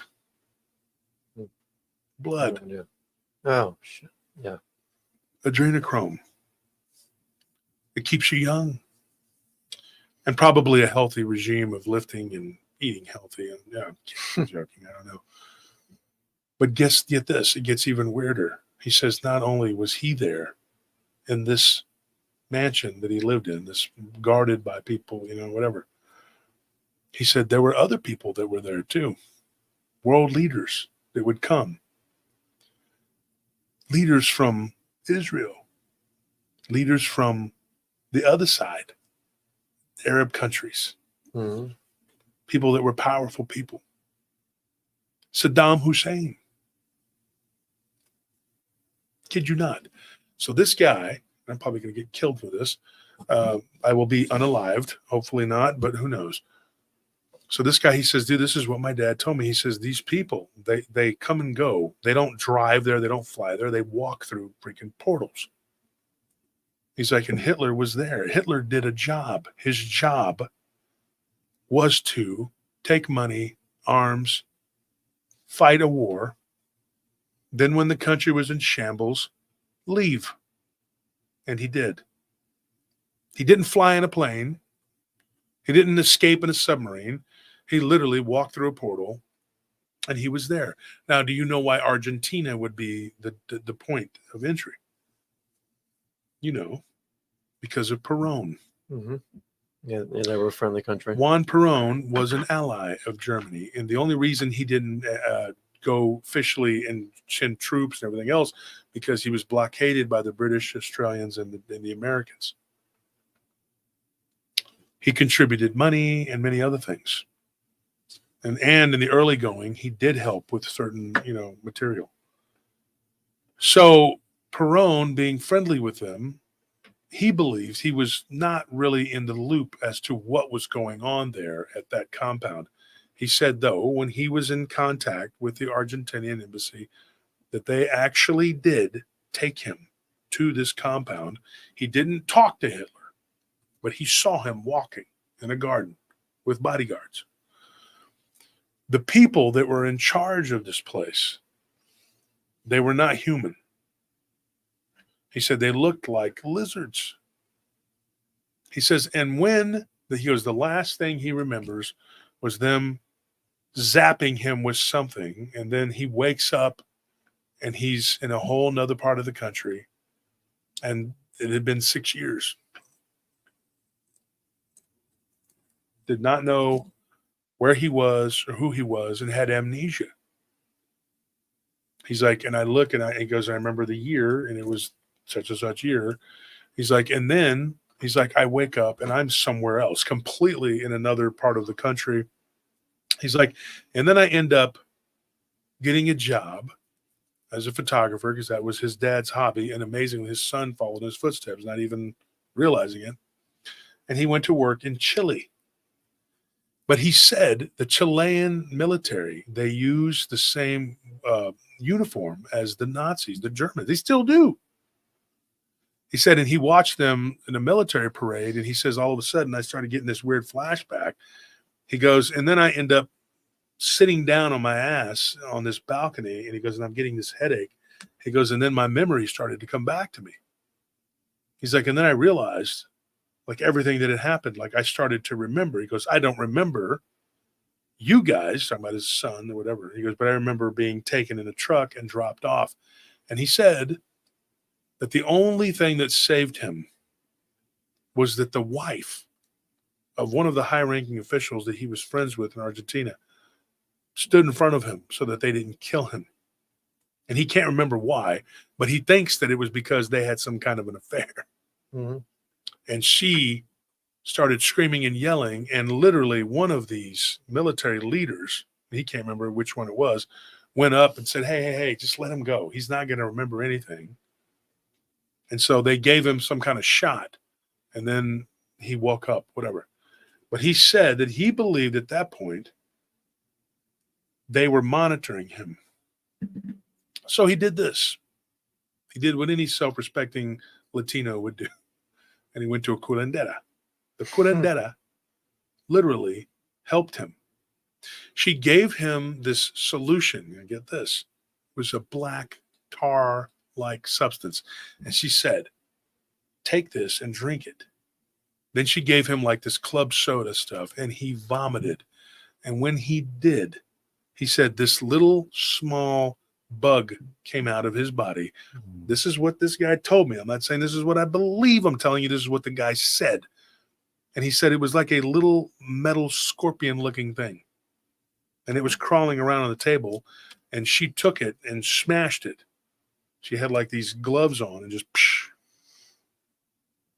What she told him was that this isn't this thing, and she's not a scientist, but she knew what it was. She says that this thing is a mechanized, like it's the way that they describe it is like it's demonic. Mm-hmm. It's an artificial intelligence, but it houses a demonic entity, not unlike an other, right? Yeah. But it is man-made, and it is actually made of like this weird, like metal mixed with silicone. He's like, he observed it, he looked at it, and he felt like whatever was in him was no longer like it had shorted out. And then all of a sudden his memory, everything began to come back. Like he was like, holy crap. And he thought, man, this is like a one long fever dream. He met with this woman again who told him, and now he thinks that there was some sort of like magic that was at play there too, because he could not remember her face, even though he had just saw her the day before. He goes, I couldn't see her face. I couldn't remember it. And she gave him this paperwork and said, here, read this, and you'll understand. And his dad was very linguistically inclined, and he could understand it. So it basically told the story of what was going on, what had happened. The third document that was in this weird language, they took to a guy in Bakersfield, California, who could actually translate that particular language because it was in code. It was a computer coding, right?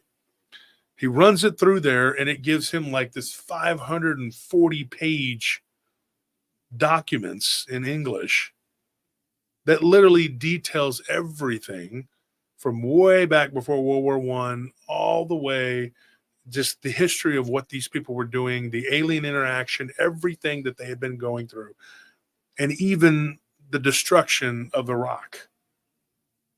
And it was going on and on and on. And he goes, and I said, how much have you read of that? He said, about 300 pages.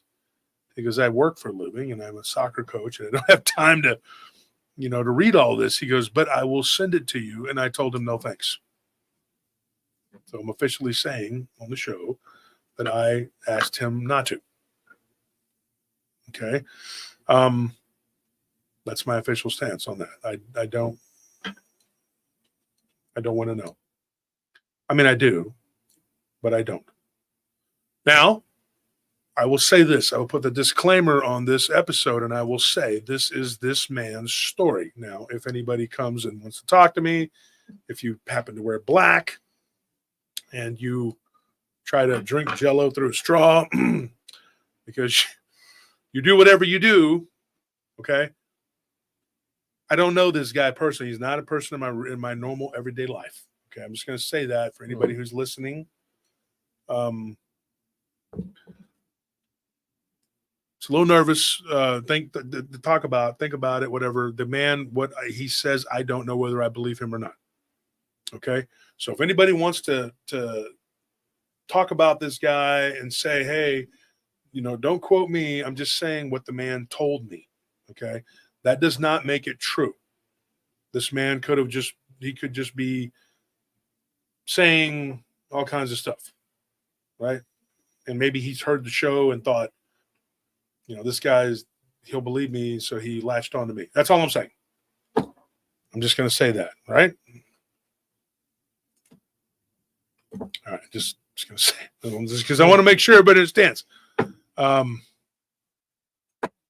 This man is a liar. I do not believe a word of his bullshit. He's crazy. He's crazy. Pinche loco. I told him, I was like, what is wrong with you, man? Okay, so anyways, that being said, he did say some other things. Of the 300 and some odd pages he's read so far of those documents, and he's read the German side, he's read the Russian side. Now, apparently there's another side. There's an allied side. But it's tied into these other documents because that is the official story. Now, the first part of that, the first 158 pages of it, were everything that the Allies claim happened. He said it read like, basically, we're angels and did nothing, and those were the bad people, and the Germans and the Russians were bad. We were good, basically. Yeah. And that nothing, we did nothing. Everything is the bad they did, and we're super sweet, good people and never did anything wrong and blah, blah, blah. Then he gets into the rest of it, where it starts to talk about the different factions of the reptilians, why the war happened, the whole point of it, the exchange of technology, introducing the atom bomb and why we had it and what they were trying to do with it, how one faction wanted to stop that and the other faction wanted it to happen, and why it was this and it was that, and blah, blah, blah. Yes, Harp and Blues, this is for entertainment purposes only. I believe the late Jim Mars said some things that were kind of similar to what I'm saying. I don't know all of what he said, but remember, it's entertainment, right? It is something you have to understand, folks, that these people, if the story is to be believed, they have a technology that is light years above what we're using. These little black mirrors that we're walking around with, these zombie, what do you call these tracking devices? Mm-hmm. Basically, a zombie leashes. electric leash, yeah.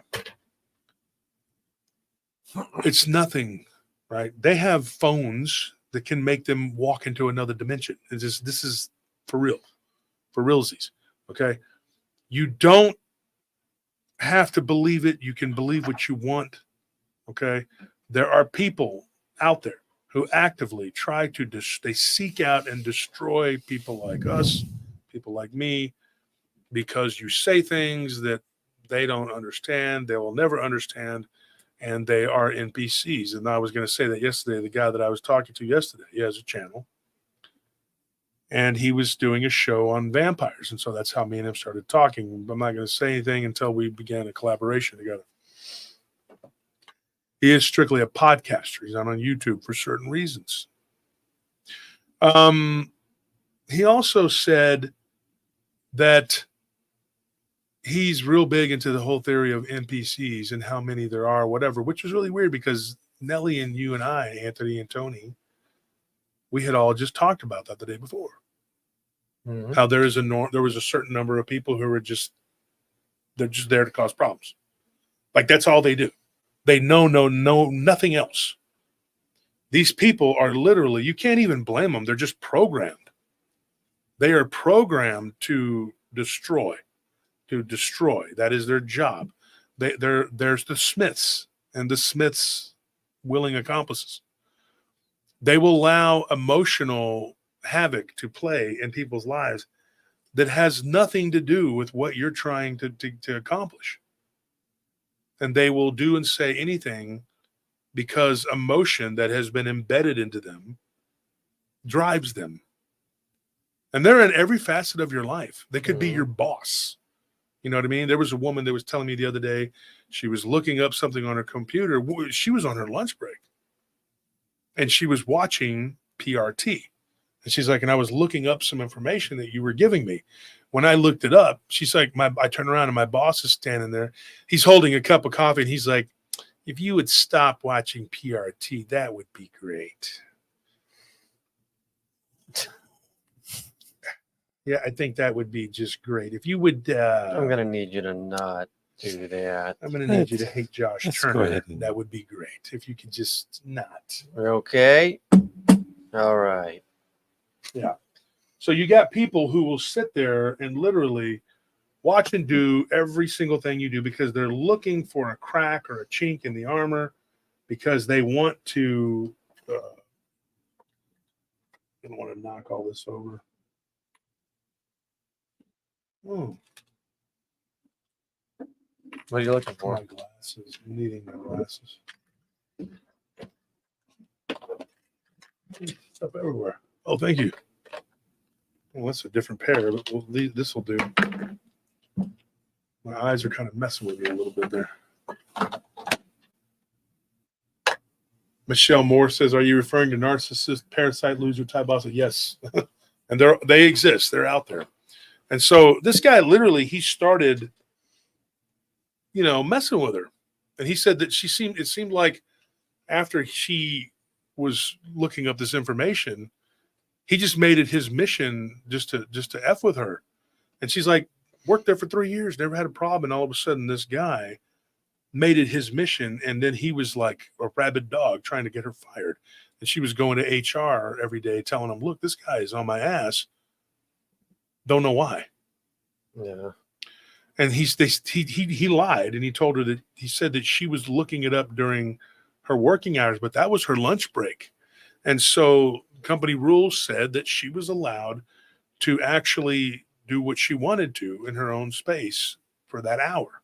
She wasn't on the clock. So he began to lie and say that she was doing it when she wasn't. She's like, I was not. And so ultimately she's like, I had to get another job. But that's not the first time I've heard something like this. I've heard other people tell me, back pop. Nice. I've had other people tell me, that this is what happens, One lady told me that she was watching our show and her husband just he just picked a fight with her. And she's like, he was always kind of one of those, poo-pooing conspiracy theory, not believing in what we're talking about. And that's fine. If not everybody is ready to receive or believe. There are people who are always going to be against you. Just nothing you can do. It's just what it is. There are people in this community right now, as we speak, who don't give a shit about what we say or what we're talking about. They don't care of one iota what they don't care about the guests. They don't care. All they care is that they destroy us. Hi. They don't look at I They know don't- you're still here. they don't look at the big picture and think, hey, these people are getting pertinent information out to the audience. They need to be able to do and say what they don't care about that. Their goal, their mission is your destruction. They don't give a shit. They don't care how important it is. They don't care, and they lie at every turn. And there's a passel of them, and they join together. And honestly, I'm going to tell you right now, their little mission. I used to think it was just a group of goofballs that are doing. No, now I know that it's a lot more sinister because I've talked to some other podcasters, YouTubers, and authors who I'm aligned with, and they've told me, no, this is what they do. They do this in the UFO community. They do it in this cryptid community. They do it in the ghost community. And the main problem they have, and they don't even know it themselves, is that you are connecting all the dots. And that guy that I was talking to yesterday, and hopefully you guys will get to know him once we start working together, if he's on board, is connecting the dots. His thing is literally all about showing how it's all connected. The same people that are doing these things, that are destroying our world, our planet, whatever, they are the ones they're the architects of our destruction. They're the same people. They just use these lower level angry energy vampires to do their bidding. And I say this, some of these people are so spiteful and so angry, by doing what they're doing, they're cutting off their own nose to spite their face. If they love this community, they would stop. But the truth is, they don't love this community. They're only in this community to cause problems. They don't give a shit about the material. They don't care if you learn anything. They don't care if you're entertained. They don't give a damn about anything but shutting you down. The sense of accomplishment that they get from this, and I'm going to tell the people that are doing this, it's artificial, guys. It's artificial. It has been implanted in you to do this. You're not thinking rationally because your mind is no longer your own. Look at the things that they are saying and doing. It reads like some sort of weird comedic fiction that just comes out of deep space. I mean, it's unbelievable. It's like they're narrating a movie that's taking place in their own head, in which they're the main character, and they're giving this big epic speech to a bunch of soldiers or something. It's like mentally ill. Yeah, it is. This holy war call to arms, brothers. Yeah, Let's destroy PRT. To destroy the channels and take down the channels. One of our friends has a channel. I'm not even going to say its name because anything that I do and say, my enemies will try to go and either mess with those people or they'll try to make them, whatever. They'll destroy anything they can. So I got to be careful what I say, not only for the powers that be that are now have a problem, the weird vampire cult people that have a problem with me, and now these people that are just nuts. So I have to be careful. But one of the guys, he said, look, he says, anything we talk about now, YouTube has a problem with it. The guys, there's a few of them. There's a handful of them. They work together on a channel. And I'd hope to one day, once everything cools off and these people go away, maybe they'll get tired and burn out. I don't know what the hell will happen. Or the lawsuit takes hold and we get rid of these malcontents.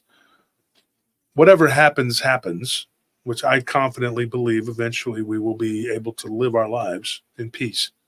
I really believe that. I hope. I want to introduce you to some other people with some other channels that can give you a lot of really good information. One of them I was talking to the other day, and they do great work, and they have been doing deep dives. And I didn't realize this, but they had 5 seasons on, and literally 12 to 16 episodes per what they called seasons. Mm-hmm. And now they're down to 4 episodes per season because the rest have been stripped. So I told them, I said, I know Rumble is not your main, but you should probably think about doing it, because they're giving out information and they do a great job. And I reached out to them yesterday. I just reached out to them yesterday. Well, I mean, I got a response yesterday. So 2 different YouTubers, or not YouTubers, one podcast, one YouTuber.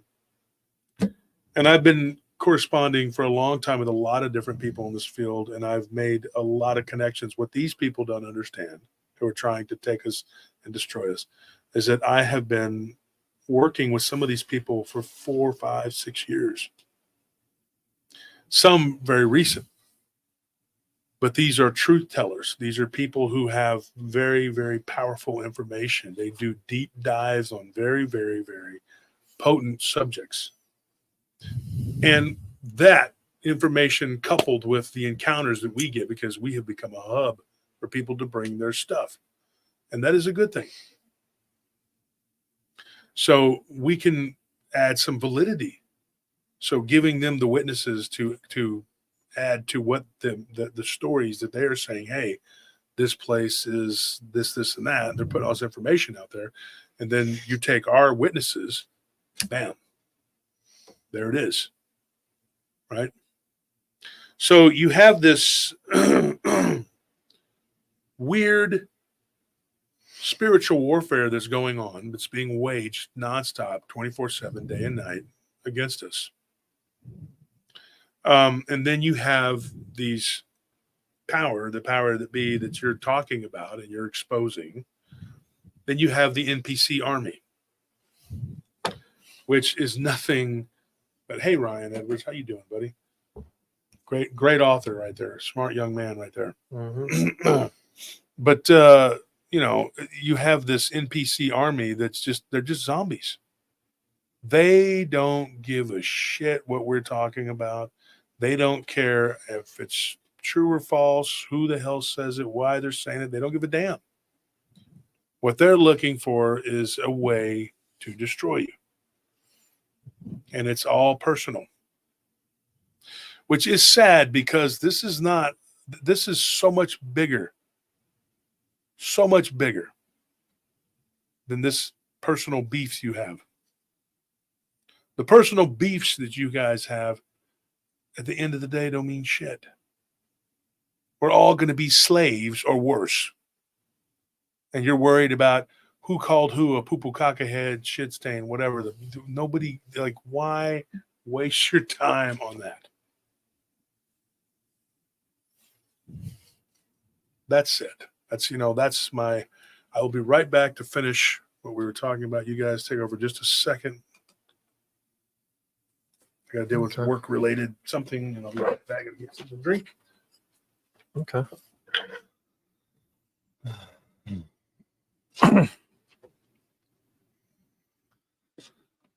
What questions might y'all have in the meantime? We'll see if we can answer anything for y'all.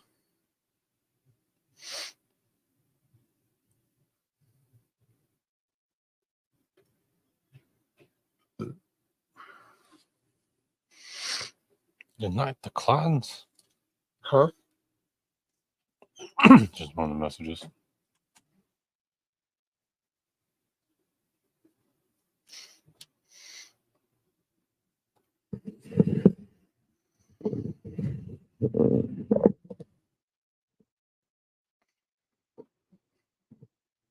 Did Wolf ever say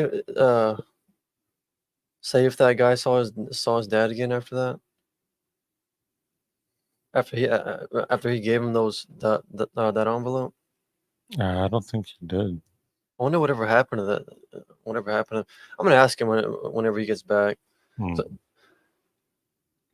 Because I want to know what happened to his dad. I mean, if he ever saw him again, or how he died. I mean, if he's dead, I don't know.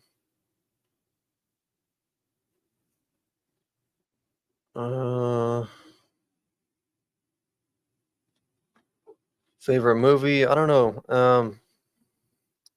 I don't really have a favorite movie. A favorite show would probably be The Sopranos. It's really hard to top The Sopranos.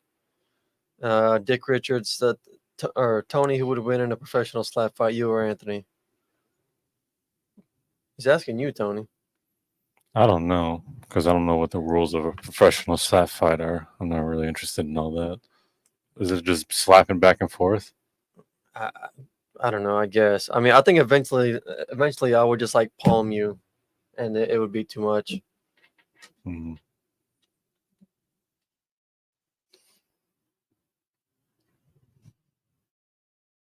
Yeah. See, I don't know. I don't know if that guy's dad was like or if that other replacement dad. I don't know if that was like a clone, or if it was like I don't know, some kind of android. Because it said that he had like this weird surgical looking thing behind his ear, Like a black dot. and I don't know what. I mean, what is that? I don't know. It's like a charging port. Like a skin, like a skin suit.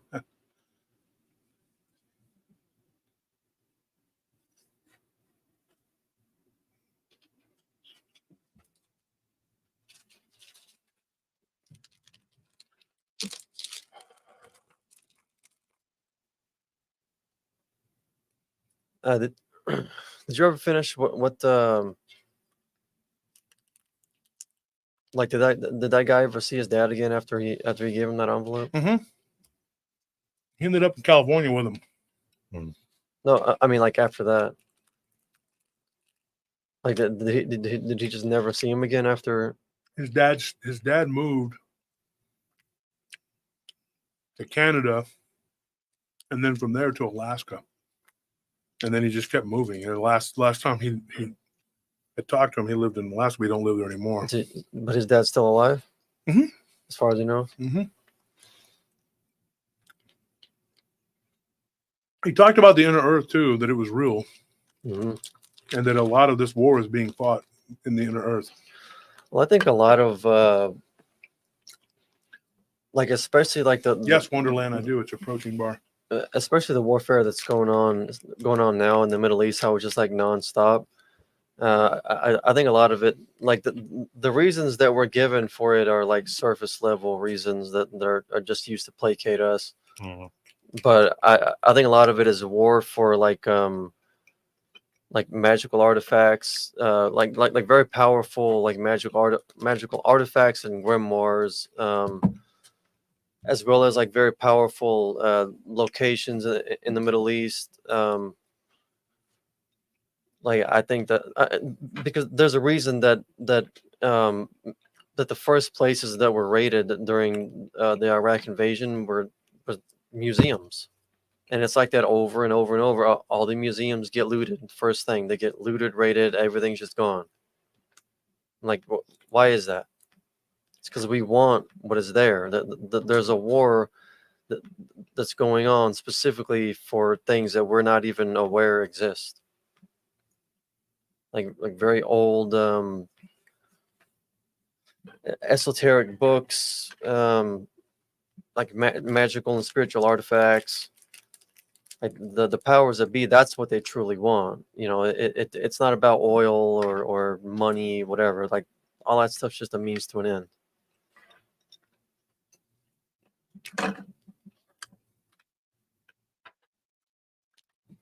Yep. None of that matters. Mm-mm. I always laugh, when they would say, it's all about oil. It's all about oil. We have more oil than anybody. In fact, right here in Texas, if Texas ever tried to get out of the Union, they would kill us all. Oh yeah. Because it's all about oil. Here in the United States, we don't need it from anyone else. So that other shit about going, they don't need it.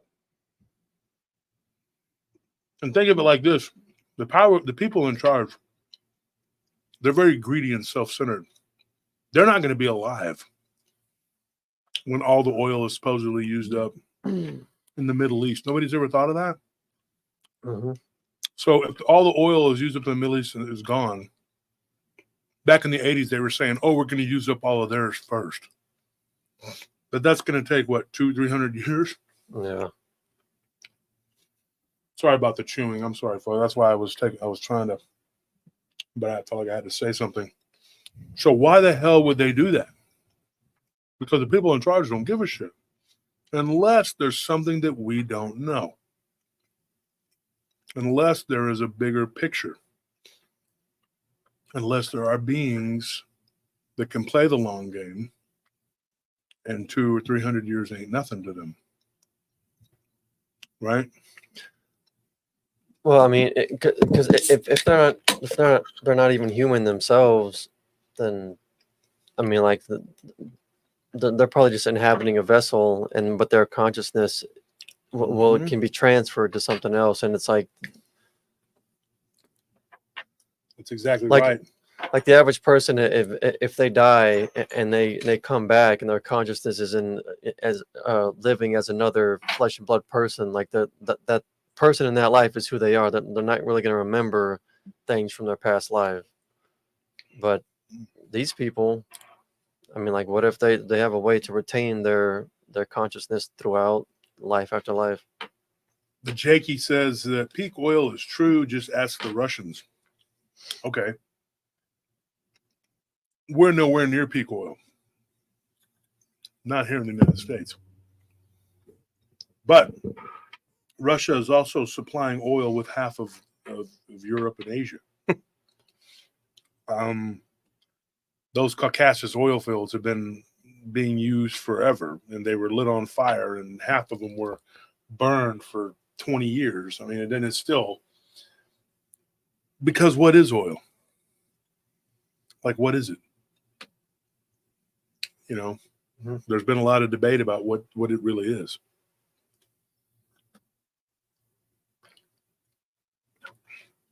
People need to do this. I'm done eating my protein bar. People need to do this for themselves.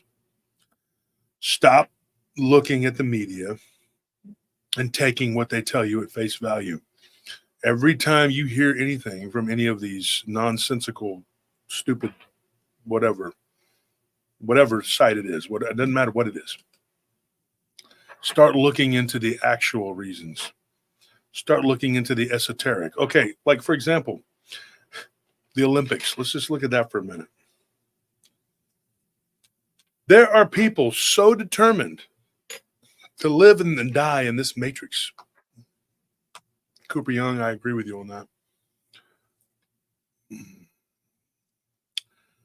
There are people who are so determined to live and die in this matrix that the minute that they did what they did with the Bacchanalian mimicry of the Last Supper,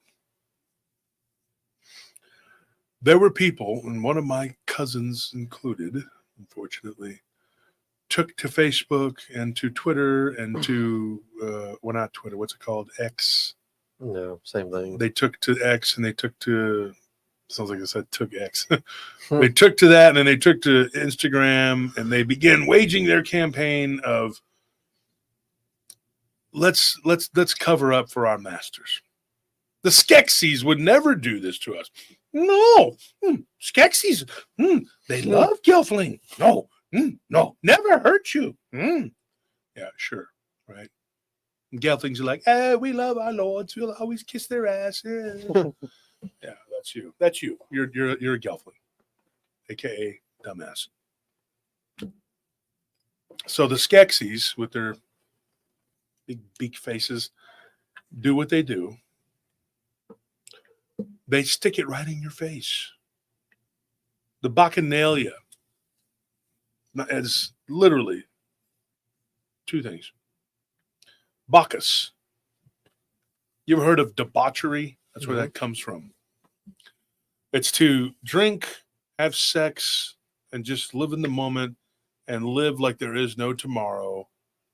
And God and heaven don't matter. The devil, be damned, the hell doesn't exist. It's just us having a good time, right? The Saturnalia, which is the Roman version of that, which is way more accurate. And what I mean by that is that Bacchus was just this little horned dude. He was basically a satyr. The Saturnalia is actually in honor of Saturna. You know who he was? He was the bad guy. He was the inverse, which we know the inverse of Jesus is what? Satan. Lucifer. He's not God. People make the mistake of saying that Lucifer is he's the opposite of God. No, Lucifer is the opposite of Christ. He's the inversion of Jesus. He's the flip side. You know why he's not the opposite of God? It's giving him too much credit. That's right.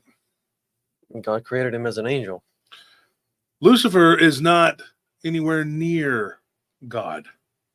That's like saying Soundwave was a pretty cool Decepticon. He was a bad guy, but I liked he was pretty cool. The cassettes and pop. That's like him trying to fight Optimus. No, his counterpart was someone else. Megatron was Optimus's counterpart, but in reality, he really wasn't, because Megatron didn't have the power of the Matrix. The Matrix and the Transformers is that thing that was inside of his chest that gave him the power of the universe, whatever. Megatron could never defeat the Matrix, so there was no way that he could defeat Optimus. So how is Shockwave or Soundwave or any of the other Decepticons? It was showed to us as a kid. As children, we were taught this. Or they actually would use cartoons to show you the true nature of reality. And funny that Optimus actually had the Matrix within his chest. And when he opened it up, that little ball of light that came out, that was the spark of God that made all of them be sentient. They were created by a race of beings known as the Quintessons. Multi-faced, squid-like creatures. And of course, at one point, Optimus says, "We looked into the face of our creators and now know an enemy." The Quintessons were ruthless, evil, created them as slaves. It's telling you something, right? What people don't understand and what they just do not want to grasp, and probably never will, and the majority won't, because it's not for everybody. It's not for everybody to grasp or understand, is that what is happening here is a spiritual war. The inverse of Christ is Lucifer. He's not the inverse of God. The opposite of God would be like dark matter, the darkness, the blackness itself. God is the source. He is the living light. The opposite of him is the darkness. That's the difference. People don't understand that. And the darkness in of itself is its own being. It's its own thing. You got to understand that's what we're dealing with here, dude. People can't grasp that concept. Lucifer is a pawn of the darkness. He stared into the abyss too long. It consumed him. When you read about these different beings from different books, and I don't suggest you go, and if you're not spiritually strong, and it's not like you watch a kung fu movie and go, yeah, oh, I could do that. Yeah, I could totally tiger style, monkey style. I could, hippo style, whatever. I'm down, dude. You see that in bars too, in the UFC, when they're fighting, they're like, oh, no, if I was in that position, I'd totally take the side mount. You're just like, yeah. You're eating wings and you're drinking beer. Shut up. Okay. No, you wouldn't, because no, you wouldn't. All right. These guys, second, third round, they're gasped. They're seeing black spots and they're just trying to be alive. What do you know about being, okay, Spartacus? I mean, what do you know about being a gladiator? Nothing. I took a karate class one time. The guy was out in the parking lot breaking boards, and I decided to go and take Taekwondo for a couple of weeks. I learned a couple things. I could probably beat you up. Sure, you could. That sounds good in your mind, but that's not reality. Nor is the reality that people create in their minds. So what we're dealing with is something that people can't grasp. They can't understand it. And so you have to go back to the beginning, and then it always takes you back to the same point. You go down the rabbit hole. These beings that are doing what they do, and the reason that they're doing what they do, will never change. They're going to continue. They're like in a holding pattern. And their subordinates, whether they know that they're subordinates or not, are in the same holding pattern, hanging on to aggression and hate and anger and whoever person in your family or friends or people on the internet or whatever the hell. It doesn't matter. It's all the same. It's a waste of time. It's a waste of energy, a waste of effort. And nobody wins. But as long as that exists, the evil will have its toehold. What that thing was that was put on that guy's neck, I can tell you this right now. That was something that was there to control him. Mm-hmm. These beings were going to use him like a Manchurian candidate. That to me was the point. When it didn't work out and he decided that he wasn't going to be doing whatever it was, I think at some point he made a conscious decision that he wasn't going to be a part of it. They knew this because they already were seeing into his mind. What happens to politicians, folks, this is why you don't want to get your news from the doo-doo papers, okay? Because these people are obsessed, oppressed, possessed. Before they even know that they're going to be in politics, they're already chosen to be in politics. There is a picture. Is her name Angela Merkel? Isn't that her name? Mm-hmm. Angela Merkel with two other females that became leaders in the Eastern European countries. How did these three children know each other? And then one of them became like the leader of Hungary or something, and she became the leader of Germany. How in the hell are you going to tell me that happened? These are pictures of them in like a summer camp, right? And they're like, we're having the time of our lives, comrade.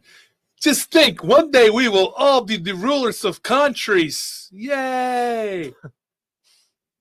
And how the fuck did you know that? I never sat there with my friends David and Ronnie when I was a kid and said, hey, we're having the times of our lives. One day I will be the president of Texas, and you will own Minnesota, and you will own Iowa, and yay. And then it happens. Yeah. Magic happens. A miracle takes place, and we all become the president, so we all eat ice cream. Yay. Bull fucking shit. Because you're in a program where you are being groomed and taught to rule the masses. And they are no more free will than anybody. They're slaves, just like we are, except they drive nicer cars and live in bigger, nicer houses, and they do more debauchery. See, there's that word again. Bacchus, debauchery. What I'm going to tell you right now, the Saturnalia, which is the Roman version of Bacchanalia, which is what that opening ceremony to the Olympics was, right, is the reverse. It is the upside down. For one day a year, there was a holiday, a Roman holiday called the Saturnalia. And on that day, the slaves were in control, and the Roman people had to abide by it. And it was law. It was absolute law. The senators, their wives, everybody, including the emperor, had to be a servant for one day. They had to abide by it under penalty of death everyone had to reverse their roles. So that is because they were giving the bad guy one day. Kind of like Mardi Gras. We chastise the Romans for their orgies and their whatever, but we do things now that would make Sodom and Gomorrah blush. They'd be like, damn, we didn't do all that. We need to apologize to the Romans and the Greeks and the Persians and all the other ancient civilizations that we love to look down upon. Hell, Sodom and Gomorrah even. There are nightclubs that name themselves after Sodom and Gomorrah because it's all just pure bacchanalia. There are people that literally are so brainwashed and so they have the retardation and they go and they take to X or Twitter, whatever the fuck it's called now, and they say, hey, that wasn't really, that was the Bacchanalia. That wasn't the Last Supper. That wasn't, that was the Last Supper. That's not what that was. The Pegasus guy, that was sign. No, let's make excuses for all the bullshit. Let's make up another, and they do this. I watched them do it. And I refuted every bit of it. And I was like, you know just enough history to be a little bit dangerous. Because they're mixing a little bit of truth with a lot of lies. And I say this, bullshit. I've been on both sides of this war. I've been on both sides of the fence. I've been the bad guy. I've been the good guy. And I've been the guy that sat the fence and got his balls cut by the barbed wire. I learned never to sit the fence. Pick a side and stick to it. At the very least, you pick the good side. You have something that you can say you did. If you're on the bad side, then you better get the right side. Because in the end, the fence sitters, they never get anything but strife. There is good versus evil in every arena. And I'm going to get into this in a minute. I'm going to tell you something, a story. This is what happens, folks, when we get to this point where we have allowed the darkness to eat so much of the light, and then we have given and given and given and given. I'm going to post this comment here. It gives me the chills. And now they're going to mock God, the Last Supper, Jesus, the Son of God, with drag queens. And then they're going to make lies and excuses and say, that was the Bacchanalia. And they have already come out and admitted it. Let me repeat that. They admitted it, that it was a Bacchanalian recreation of the Last Supper. So Bacchanalia is Saturn, Saturnalia, who is what? Satan. Saturn, Saturna, CERN, Satan. It's the same thing. It's the bad guy. And Saturn is actually where one of the fallen is imprisoned.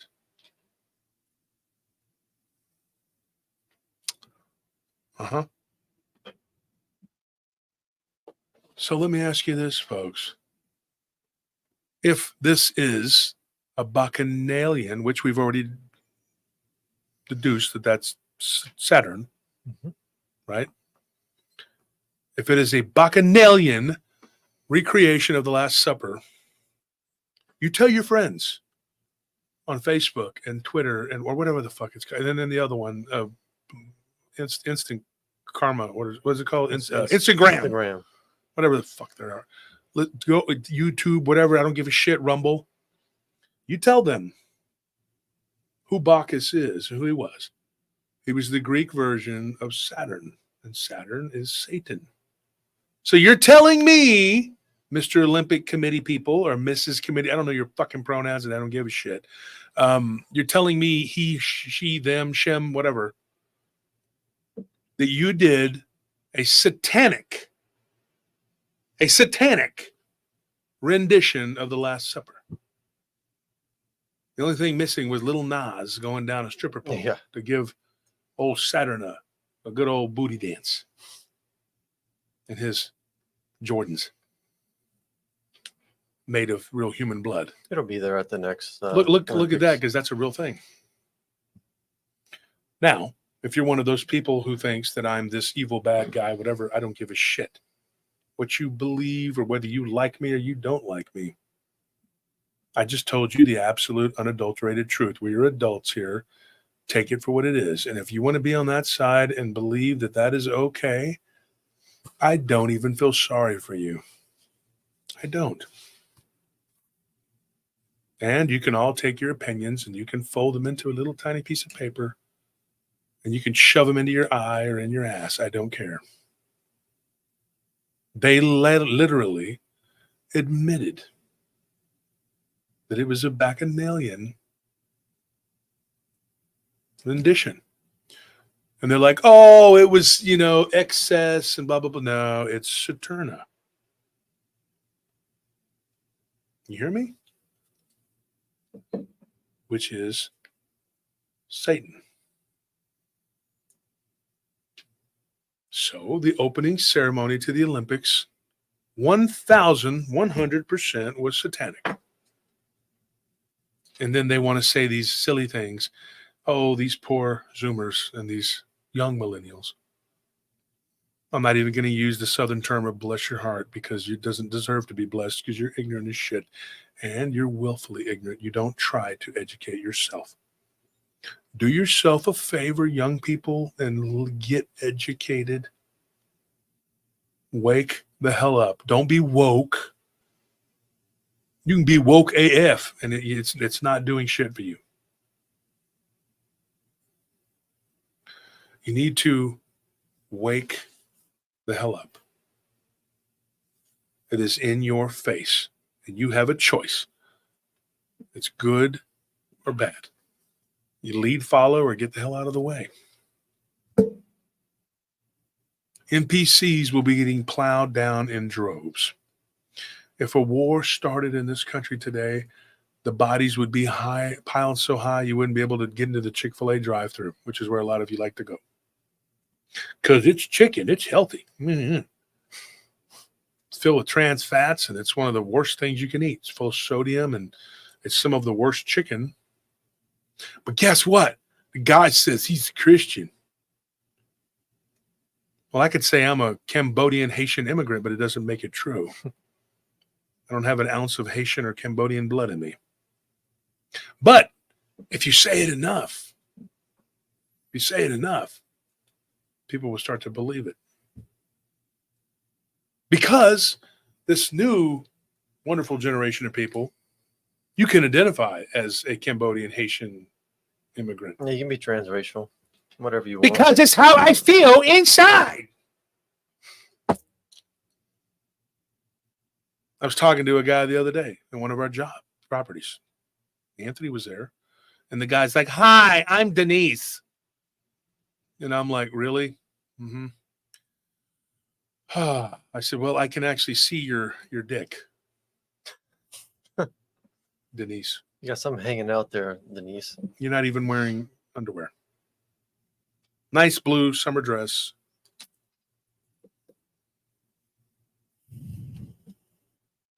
That's incredible. That's awesome. Mm-hmm. Yeah. So this is where we're at. Oh, it's the Bacchanalia. It's a whatever. Oh, it's satanic. Because you can call it whatever you want. I can call this shirt red and say I'm a blood. But if I'm in a certain hood, they're going to be like, man, what the fuck's wrong with you? You don't know your colors? That's one of the first things you learn as a kid. And you're going to be like, well, I didn't think of that, and they're going to be like, well, this is this. How about that? Oh, okay. So my lying is not going to get me out of this one. Sorry, fellas. I guess I wandered into the wrong hood. I think it makes people feel smart to like contradict something that's like just so like right there in your face. and be like, well, actually, basically, this is what it actually is, because I'm smarter than you, and you're Yeah. stupid. And You don't know any better. it's not that simple, but and a lot of times in life things aren't that simple, but a lot of times they really are. Yeah. You know. And We if were it at the walks, gym if last it walks night. like a duck, talks like a duck, quacks like a duck, it's probably a duck. It's not rocket science. We were at the gym last night. And I'm not joking. I don't know if you noticed, because when we work out, you're in your world, I'm in mine. Mm-hmm. And I love that hour and a half of just nothing. There's nothing but the pain. There is nothing but you and the pain. Mm-hmm. And I brought the pain last night. Tune everything out. Dude, I did a lot last night. I did a lot of stuff. 8 exercises on each upper body part. Yeah, you switched it up. I was killing it last night, and I was feeling half dead and more alive than I feel any other time. When you get that close to death, you feel alive. Mm-hmm. And if I don't have the pain in me, I don't feel like I'm alive. And so I was listening to this garbage music, because I don't put shit in my ears. I just can't do it. And this guy was singing like that. Oh yeah. Yeah, you probably didn't notice, because you're like me, you tune Yeah, shit tune out. that music But out. I was over there and I was doing it was my 7th chest exercise, which by that point you're suffering. You're trying to burn karma at that point. You're just like, I'm gonna get rid of some of this bad stuff I've done. And I heard this guy singing, and instead of getting upset and thinking, why is this guy with the retardation singing like this to my ears? I thought about it and I said, I'm going to channel this as more pain and more suffering, and just let it be. But he literally, I don't know who he was or what it was, but he was singing, and he kept singing like he had a shy of his mouth, which I don't know why people talk like that or sing like that. People do. I went to school with a guy his name was Robert. He talked like that. He was an asshole. It's not a nice guy. Never, 5 years and went to school with a guy. Never barely spoke to him. He was a dick. He talked like that. Nobody made fun of him. He was a big Hispanic dude and had a big family, so nobody messed with him. But he was a prick. But he talked like, yeah. I don't know why they talk that way. And I don't want to hear comments about who they are, whether fuck them, okay? I don't care. The point is, they do that. But this guy was singing like that. And I'm like, what is wrong with these people that you can't hear this guy singing this way? And you don't notice your ears are bleeding there, Magnum? You notice that? They're so smart. Why don't they look into that? You're listening to garbage doo-doo music. You're listening to the garbage nonsense media tell you. And some of these people, it doesn't matter what crash test dummy they put up there, they're going to run out and they're going to vote for it. Mm-hmm. If it's not the great camel toe, then they're going to vote for whatever. They don't give a shit. Yeah. They could be like, we have resurrected the Idi Amin. He's going to be running. Really? Oh, cool. Oh, he's a black man. And then they're going to be like, oh, he killed and ate people. That's part of his culture. This is part of his culture. Yeah, he was awesome. He did all kinds of. He fed people to crocodiles. Once again, part of his culture. You have to be tolerant. You have to be tolerant. There's a guy at one of our accounts that can't be fired. He's been written up now 32 times. Mm-hmm. Because here's where the dilemma comes in. His boss is a female, and she's Hispanic. And this guy, he's from another country, and he openly defies her and tells her that he does not take orders from women. He tells her that he's not going to listen to a woman. And we've had meeting after meeting, and we've told her what he does, which is not do his job. We've reported it many times. He's lied, said some ridiculous things, completely immoral the way he acts. He pretended like he didn't know who I was to my face, and then even lied and said he was a new employee, and even went so far as to say he couldn't speak English. I said, well, good thing for you. I speak several languages. So which one are you?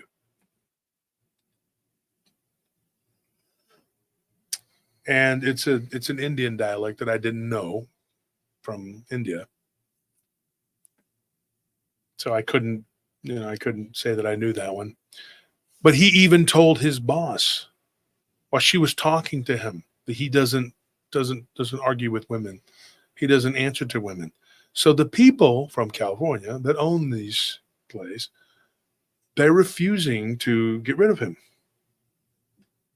because it is a conundrum, isn't it? Yeah, you can either be tolerant of women's rights or you can be tolerant of the guy's culture, but not both. But which one are you going to choose? Because they keep saying, well, it's in his culture. I'm like, it's in his culture to disrespect women? And then he lies. And that is a problem for that side. Where do you begin? Where does it end? And then you find yourself kind of in a conundrum, don't you? Because you're compromising. And when you begin to compromise with immorality, well, guess what? It's just plain old immorality. It doesn't right itself. You have to right it. You have to say, this is wrong. What you are doing is wrong. I don't care what your culture over there says. You are now here. I don't care about your degrees from over there. You are now here. And you were wrong. And the way you are disrespecting your supervisor is wrong. She's a woman. Tough shit. She got the job by doing her job. She got to where she needed to be. She's a very nice person. And she's been nice with this person and fair. Me and Anthony can attest to, so can Tony. This guy has lied. He's done everything you could possibly imagine. Mm-hmm. He doesn't do his job. He sleeps. And we report it. Months later, he's still there. Because in the name of whatever the hell they want to call it, DEI, whatever the shit they're calling it, that's where we're at. Now, if you think that this community has problems, and it's the only one that has problems, you're badly mistaken. See, like I said, I collect cards, vintage in particular. And one of my friends that collects cards was telling me a story. He was telling me how literally deranged some of these people can be. How downright nasty they can be. And I said, they were talking about the card collecting community and how backstabbing and kind of, one guy posted a card and wanted $100 for it, right? It wasn't even worth 40. Mm-hmm. And people were eating him alive. Well, that was a starting point.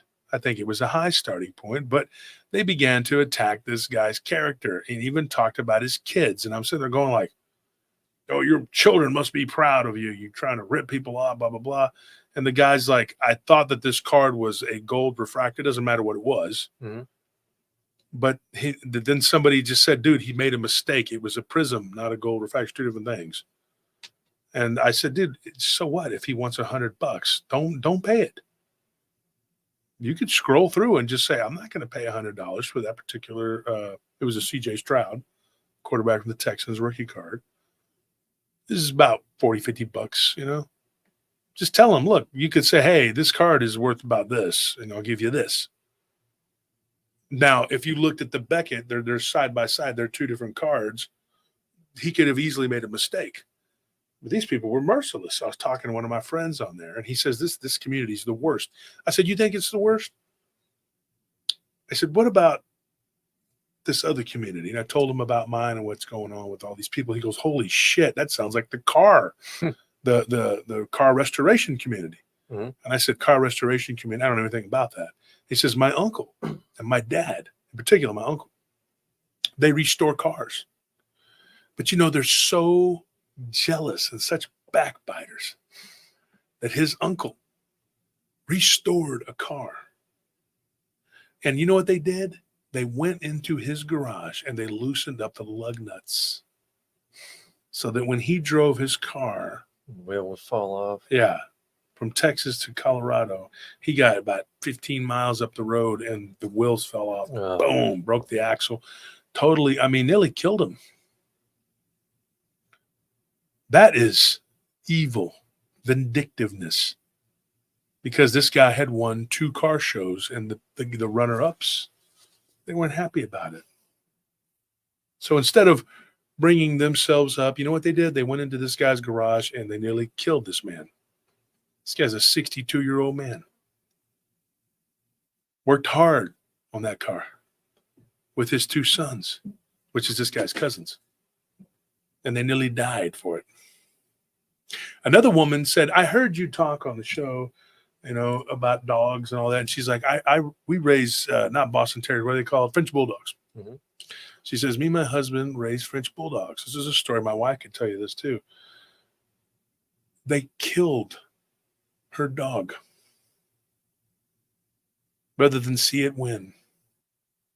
They poisoned it. And she had to sit there and watch her dog asphyxiate. Poor little dog, the only sin he committed was just being too cool. God. And the people that did it, they feigned like they cared. Oh, did Cookie die? Oh, People get possessed by envy. oh, it's a shame. Well, I guess we'll win this year. I guess you will, Stepford wife. This woman messaged us. And get this. In the knitting and sewing community, I never even thought of these people. Same thing. A woman's quilt was lit on fire at a show. Hanging on the wall. Somebody she didn't like went up there and literally burned it. Who are these people? It's not a person, it's a spirit. It's evil. Mm-hmm. My heart goes out to these people because a couple of these people, they reached out to me, you know, because they listened to the show and they're like, look, it happens in our communities too. It's horrible. The other guy, he doesn't listen to the show. He's a guy I met through the card collecting field, but it's terrible. Another guy got into it. He had a really nice, it was the first ever appearance of Wolverine. Now this is an Incredible Hulk comic book. Mm-hmm. And I believe it's 262. Look it up. I don't know 100%. It's a. I was talking to Matt about it the other day. Matt Inch. We collect comic books, both of us. And it was the first appearance of Wolverine. And this guy pissed somebody off up there at the grading. So magically, when his book, which he says was at least an 8 or a 9, arrived, it was ripped. Hulk number 180. 180. That's what it is. I don't know why I said 262. What is 262? We might want to look that up. There might be something else. 180. There's 180 and then 181. Those two, 180, 181. What are they worth? Look up 180, 180 worth. Can you do it, Tony? Tony, can you look up 180, 181, what they're worth? Hulk 180, 181. This guy sends it in. He says he's like easily worth 8 or a 9 CGC. He claims that somebody up there, he had gotten into it with him at a card show. It was a grading company that he sent it to. And it might not have been CGC, it might have been another lower level, whatever. Which is why you don't really want to use those lower level companies, believe me. And in baseball cards, football cards, there's these 3 different companies you'll use. Beckett is one of the main ones. And then PSA is another one. But those are the ones you use. And then CGC, and then there's like this lower level knockoff. A couple of them. You don't want to use them. They're terrible. They've been caught cheating, all this other stuff. So it may have been one of those smaller companies, but he sent it in. He had got into one of these guys at a comic book show. Because he told the guy that comic was not worth what the guy was going to pay for it. And he said that dude got really pissed off. So when he gets the comic, he's like, gets it back and it's like a 4 or 3 or some bullshit. And it's ripped. And it's slabbed. And he's like, what in the hell is this?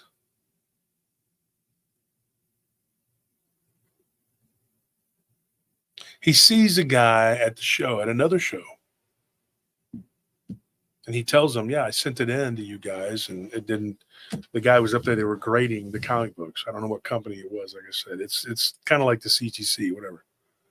And this dude's like, oh, well, I don't know. That's how it showed up. If it got graded that way, that's how it showed up. He's like, no, it didn't. No, it didn't. I took every precaution.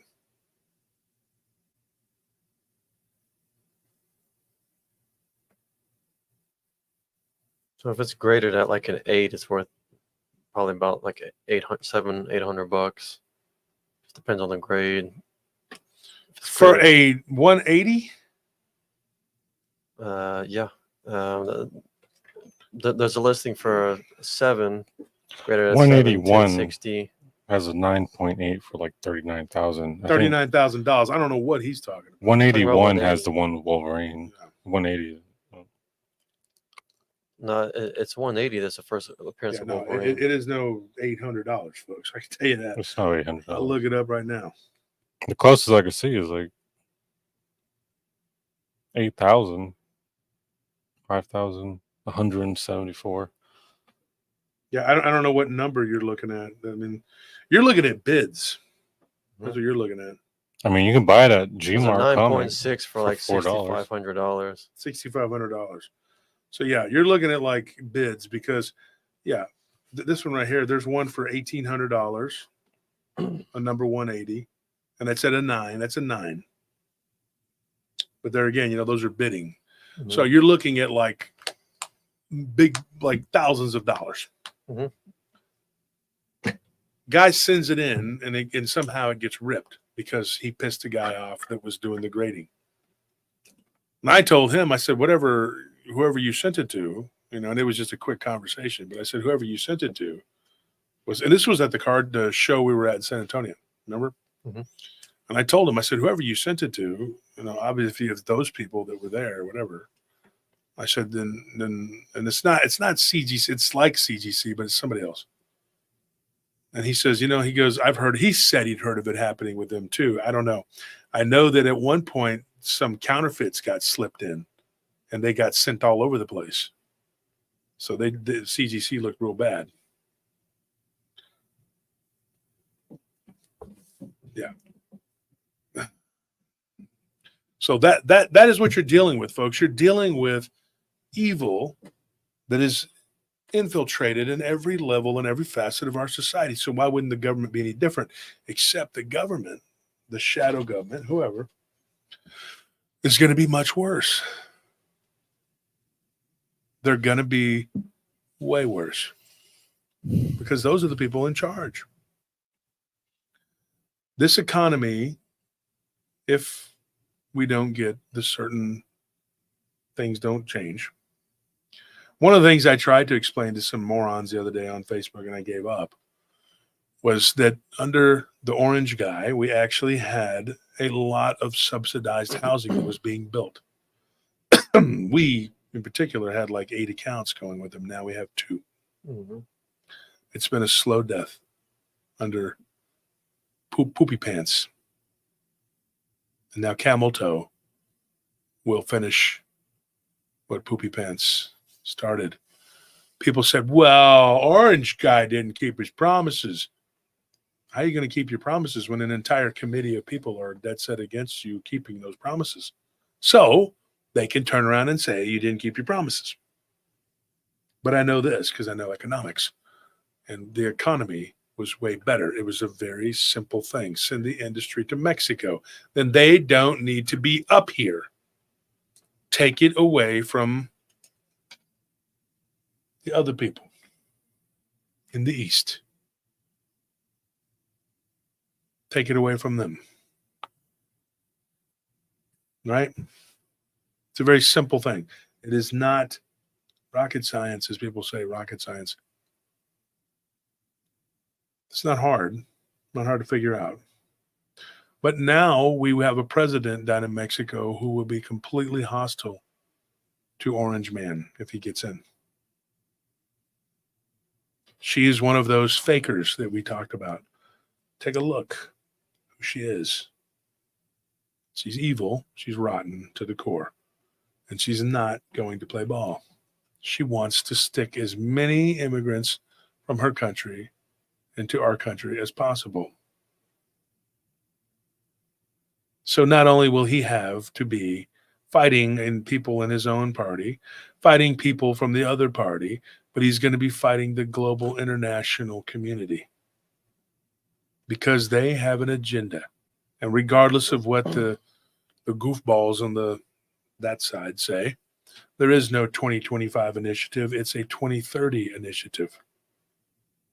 They are ate up with this shit. They don't even believe that she had an affair. Mm-hmm. And if she did, they go, well, what does it matter? Trump did too. I said, Trump didn't have an affair to get to where he's at. She did. She destroyed a man's family. Do you know that they made a mosaic out of all the black men that she locked up for smoking joints? There's a mosaic. Go look at my Facebook. It's a mosaic of her. This is Killary 2.0. And probably the plan all along. You're talking about a person who is so ignorant that she didn't believe that the women's NCAA basketball had brackets. Mm-hmm. She said 2 years ago, I'm just so glad that now they finally allow them to have brackets. I'm like, really? Because that's been going on for decades. Guess what? They allow them to go shopping without shawls on their heads too. And they can vote. It's amazing. It's, look, a woman, what can do math? I mean, go get her. She needs to be put away. This is one backwards ass bitch. And everybody is over there going, yay, Bacchanalia. Amazing. Stunning. So brave. So brave to lock so many people up for smoking reefer. Because we all know a reefer bud resembles a cockroach. One toke from the reefer bud, and you'll become one of those cool guys. Get the reefer madness.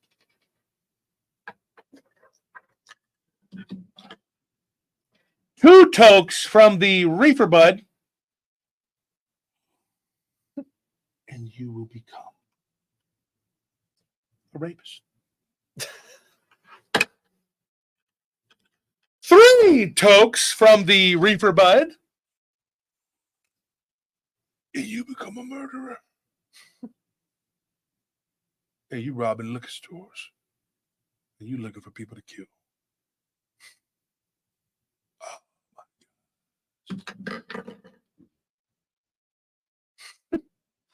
I am the Lizard King. Overrated band. I think a lot of that. Come on, Kamala, light my fire. Come on, baby, light my fire. String a sentence together now. I will make you. You can't say shit because you don't know shit. I am a lawyer. Really, I just slept my way to the top.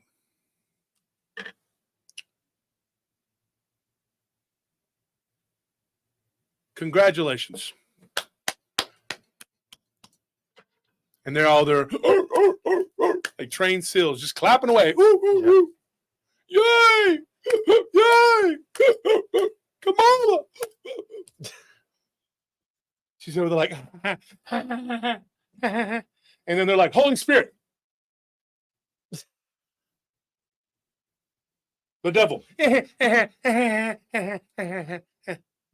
Back on track. We got those code words. Don't say Jesus. She's over there like, I think the economy is like, if you take like, for example, like for lunch, I ate a walnut salad. Like if you ate a little bit of lettuce, you could save the rest of the lettuce for later, and you have money. And people are like, Well, if the economy is hard, just make more money. what in the hell is she talking about? Nobody knows. Nobody what the fuck you're talking about, lady. Nobody knows. Just let them eat cake. But then somebody says, excuse me, what about Jesus Christ? And she's like,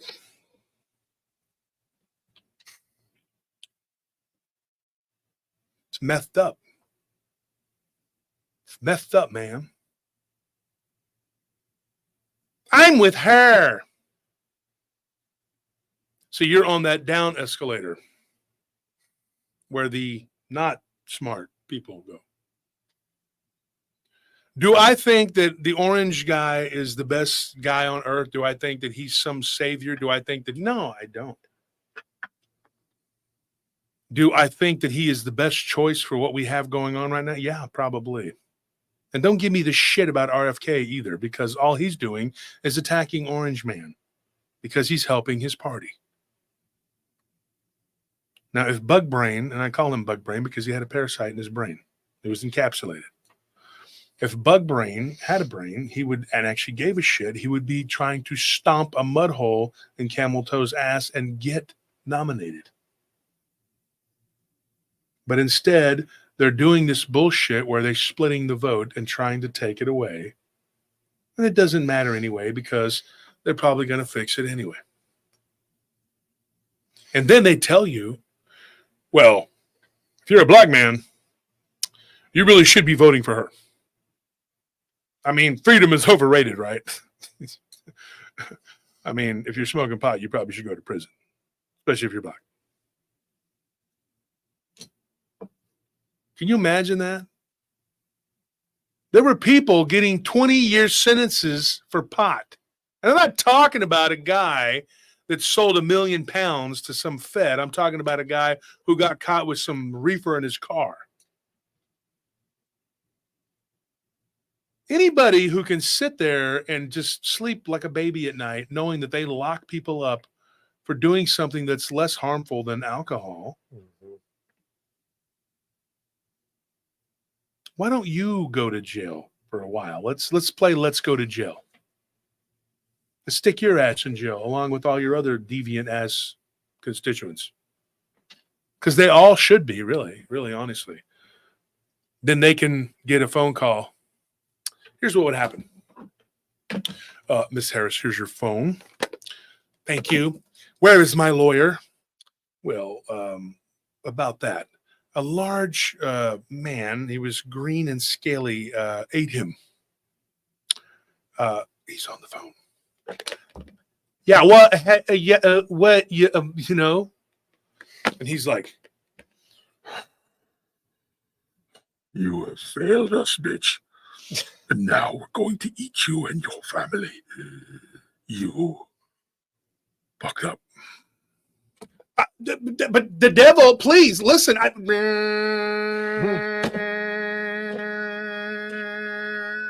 Yeah, exactly.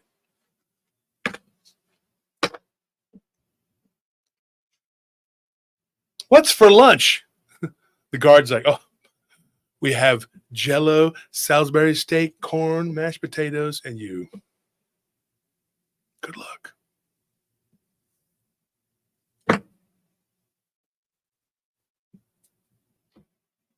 Because that's what would happen. It'd be like, what's his name? David Lynch movie. Naked Lunch. She goes, oh, I got the naked part down. I got that part down. I could get down with that. I get naked. I'll ruin a man's life in a heartbeat, whether he's a mayor of San Francisco or just some poor bum that was smoking reefer.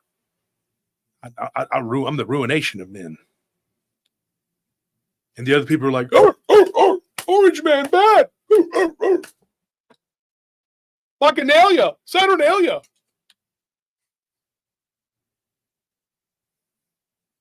Let's just recreate the Last Supper. Oh, why are you guys getting so aggravated? A little Satanism never hurt anybody. Come on now. Listen to the mainstream media, folks, and listen well, okay? They got all the answers. You remember during the vid, they had all the answers, folks. Go and get the black goo pumped into your body. Don't go jogging. Don't go jogging, though. might be able to make it. Right? As long as you're not doing any exercises. You might die of suddenly. You might. Not to be confused with killery, like, you want me to kill yourself? Because that's how you get me to kill yourself. Yeah. Because, America. Just be careful, folks. Don't do anything. Just sit there like this and hope.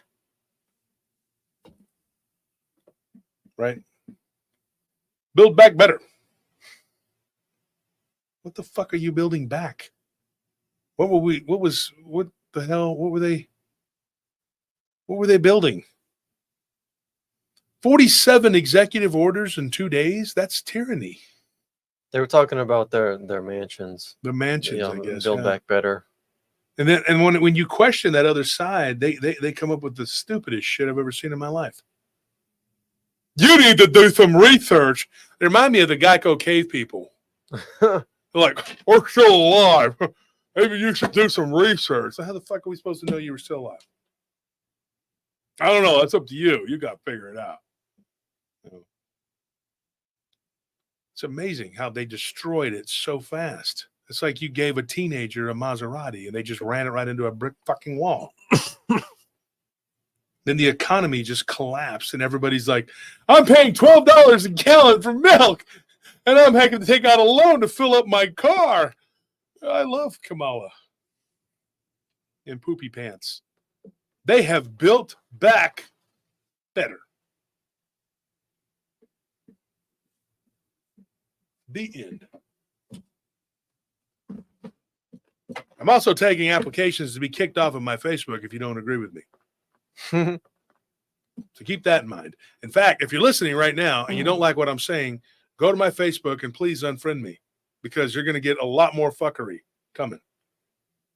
This is just YouTube. Wait till I go to Rumble and I actually start laying down facts. This is just the fun time. Because you're going to get bitch slapped with facts.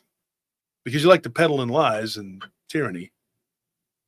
Who the hell gets elected and does 47 executive orders in 2 days? Now, I'm really surprised that the old guy could even do it. I was impressed with his ability to write. He's probably like, what time is recess? They're like, there's 100 more. Come on. He got to 47. He's like, I'm really tired and I've shit my pants. And they're like, okay. Just, we'll have to do this after recess, though, okay? And then after recess, he's like, I'm eating dirt. They're like, we got to go to the hospital.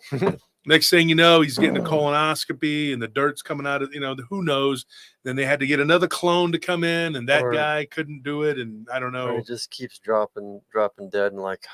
Yeah, they just couldn't do it. It's the fourth clone this week. What's going on? We got to get all these executive orders out. So we have a show earlier. We talked about this guy who had possibly a clone that was his dad. Probably a clone. Mm-hmm. What his dad said was very interesting.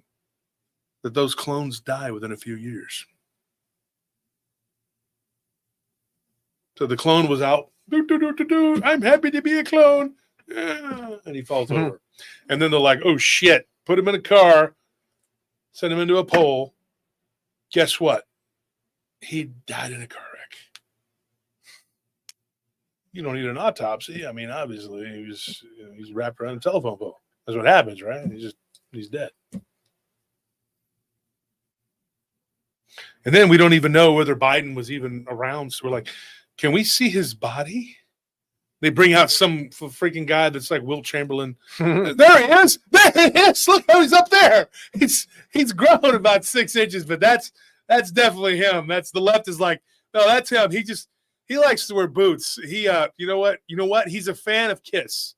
He likes, Simmons boots. Like he likes those big, the 4-inch platform. Yeah, he likes. Shoes. That's what he's doing. That's what happened. Gene Simmons boots. And nobody seems to, everybody's just like, oh, he grew 6 inches. Wow, that's amazing. Where is he? Is he inside of that guy? Is that a, what is he? What's going on here? Is that Krang? You ninja turtles. Fuck all of you. Kamala Shredder. But Biden, I'm going to be the next president. You stupid little bitch. No, you slept your way to the top. I'm still in charge. My body was falling apart, but I have an evil brain still.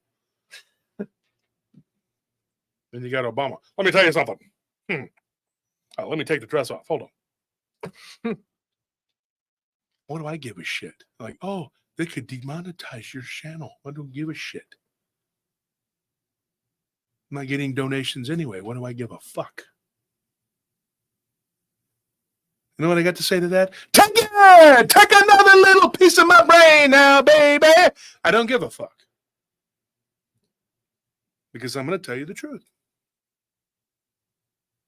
If it offends you, it offends you. If you don't like it, you don't like it. Then get the fuck out. There's the door. Because what's happening right now is absolute freaking lunacy. And people are going along with it. And there are people that should be on our side. But they're willing to let whatever little piece of shit, squabble, words, whatever the fuck, scrabble, whatever is going on in their mind, cloud their judgment.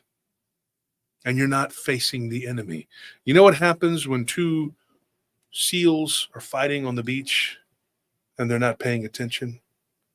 Have you ever seen these videos? Yeah, they get eaten up by an orca. An orca or a shark will beach themselves and grab them while they're playing around with each other. They depend on that. It's unfortunate.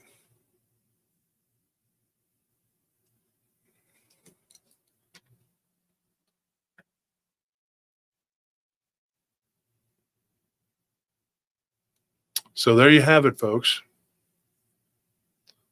Just remember that when the Republic breathes its last gasp, half of the people will be doing this. The seals, the trained seals, who don't see the orca beaching itself to devour them. And your friends who make excuses about the Bacchanalia, tell them, don't call it that. The Romans changed the name of that to Saturnalia. Saturn was Hades, the devil. So it's a satanic ceremony they use to mock the Last Supper. The Last Supper is also important because it is telling you this is your last supper.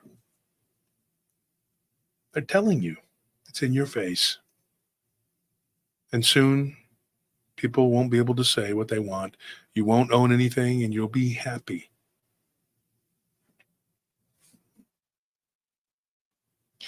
Tony's wearing a hoodie that was a brand that was actually thought of as garbage back when we were young. Mm-hmm. And now it's a cheaply made brand. It's considered fashionable. Mm-hmm. You said something earlier that's very important. I'm going to say this. New Balance shoes cost more to make than Nikes. Mm-hmm. Yet, and they have better quality. Yet they are looked at as crap, and the expensive, overpriced shoes made with child labor are looked at as this is what's good. Yeah. And the quality is not as good. Now, I will say this, Champion is comfortable, but it was low quality. And then they flipped it and made it into, now this is what's good.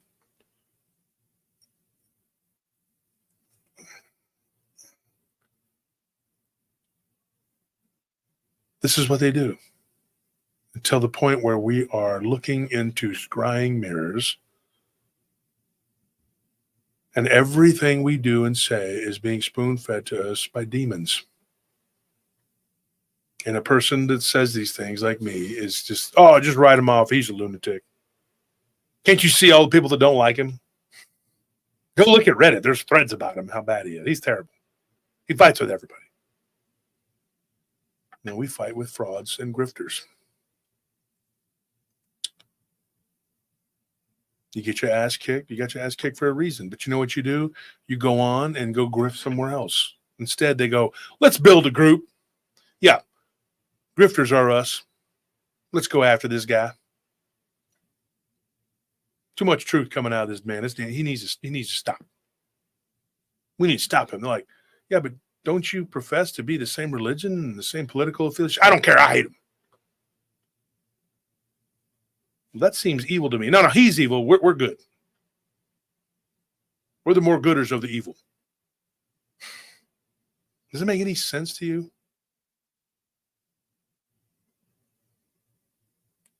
And it happens to anybody who stands up and says, hey, the math ain't mathing. Shit ain't working out. And then they twist and turn everything. Apparently, I am this humongous, big, fat, beached whale walrus guy because they can't fathom someone who lifts weights. I mean, none of them do anything physical. So Yeah, all of them, but like one or two are obese. They're all fat. Fat and weak people. And they're very weak. Oh. And then, if you got muscles, now all of a sudden you're the fat, weak guy. Everything is inverted. Everything is inverted. The young lady yesterday on the show, she's like, it's not a pentagram, it's a pentacle because it's this way. Well, you know, the demons don't care whether it's up or down. They don't observe up or down. So like I said, if you take the hat and you throw it up on the dash and you look at it through the window, it's now a pentagram. Which tells them that you adhere to that as protection rather than Jesus. It's simple. It's not hard to figure. We talked about it yesterday. See, a lot of people don't listen on Saturday because the morons have told people that it's Anunnaki night or whatever the hell they call it. And that's not the case. The call-in show has people that call in literally on the spot and they tell their stories. They tell their encounters. Go listen to the call-in shows. Go back and listen to them, folks. A lot of good information there. People calling in and telling their encounters with all kinds of creatures. Ghosts, Bigfoot, whatever, Dogman.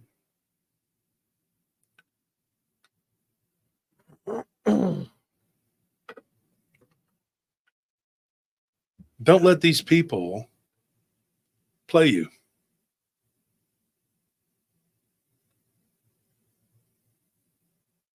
The more you tell the truth, the more people are going to have a problem with it. The more they're going to make up bullshit. Their personal, whatever the fuck they got going on, is going to get in the way of what needs to be said. One of them made a post, and he was so proud that he says he's happy that he was able to stop us from making $5,000 a month or some bullshit. Mm-hmm. Whatever. And I'm like, that's a lot of money to you? It probably is to him. It probably is a lot of money.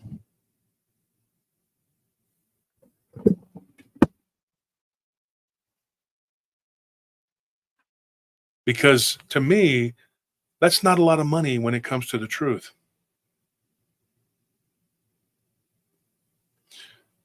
We're like the Timex. We're going to take a licking and keep on ticking.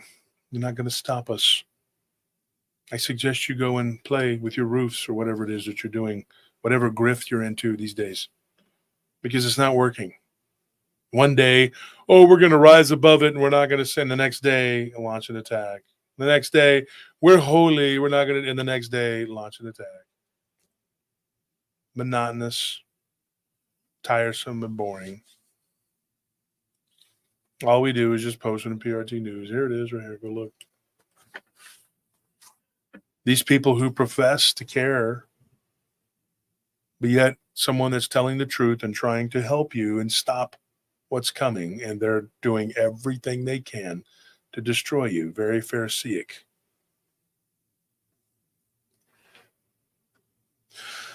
That's what you're dealing with in every community on the internet, with every community physically on this planet.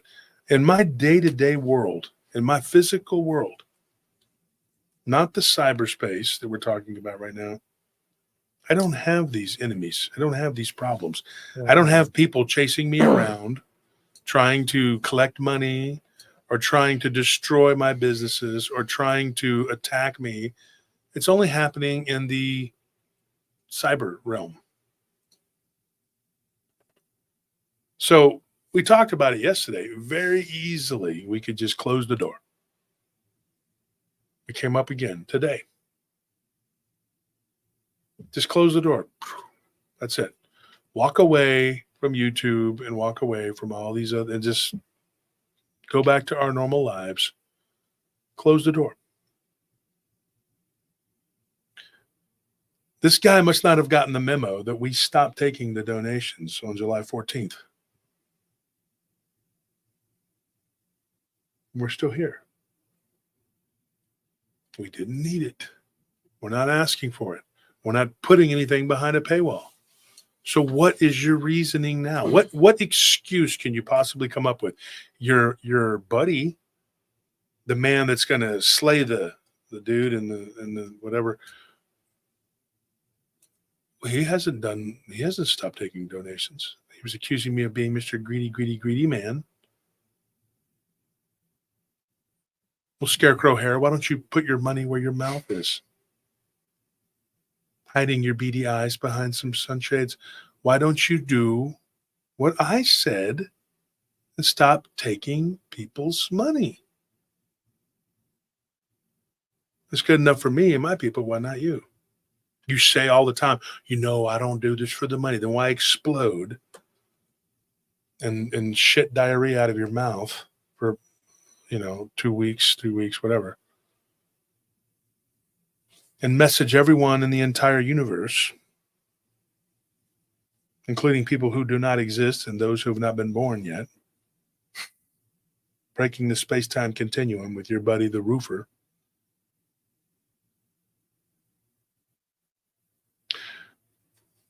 It's very simple. I asked you a simple thing. Why can't you do that? Because you're not working and you need it. I don't.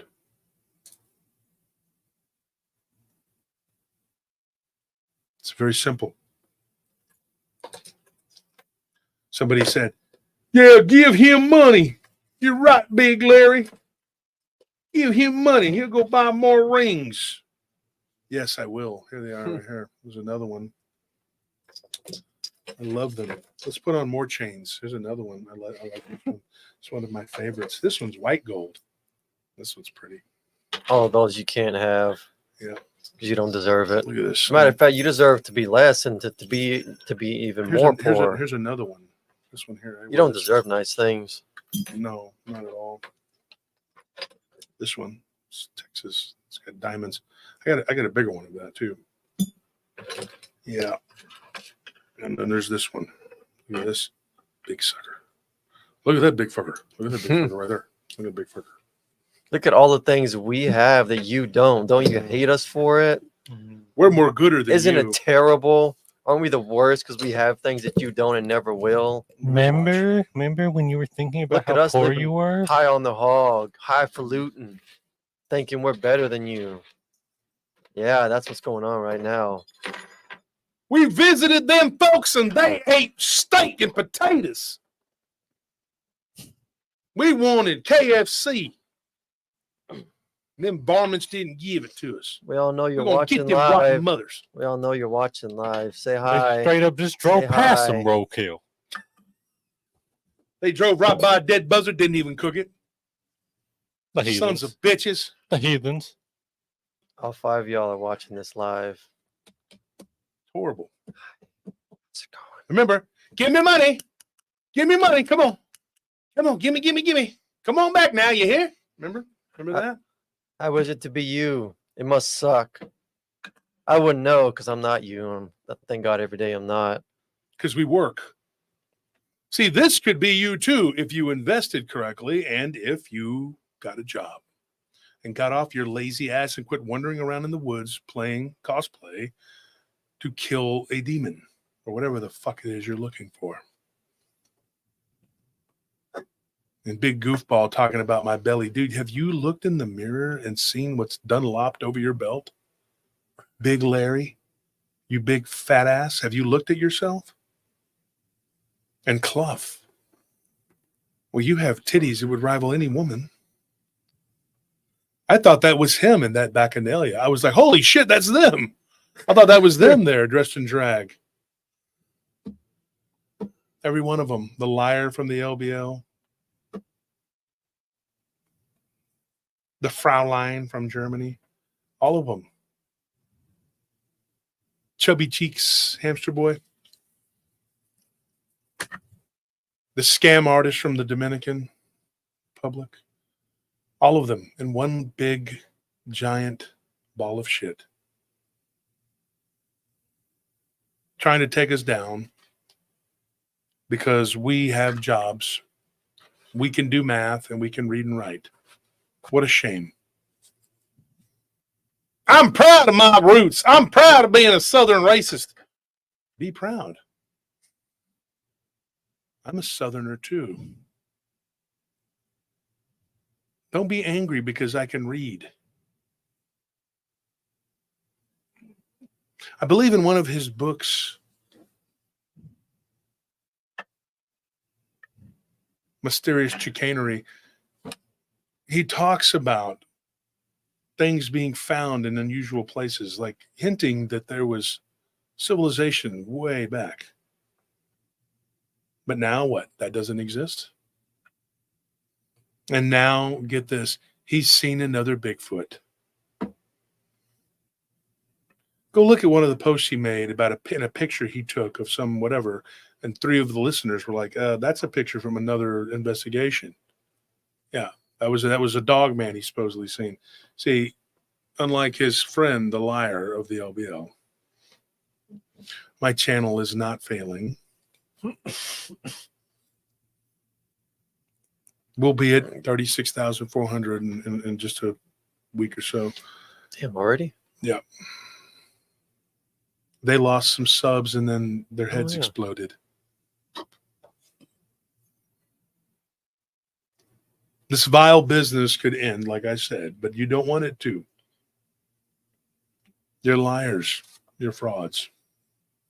You say whatever is on your channel is true. How do you know what the fuck these people are saying? They could come on there and say anything.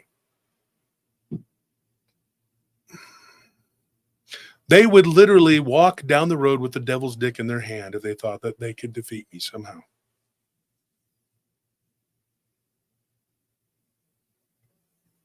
You think I'm joking? In fact, I'm almost positive they've already jumped into bed with him. Because you think and you say, or you say and you don't really think it. I don't know, one way or the other. But you can't possibly believe the shit you're shoveling. The entire community looks like a big, giant pack of buffoons because of you. And then you point the finger accusingly, like the devil himself, always accusing.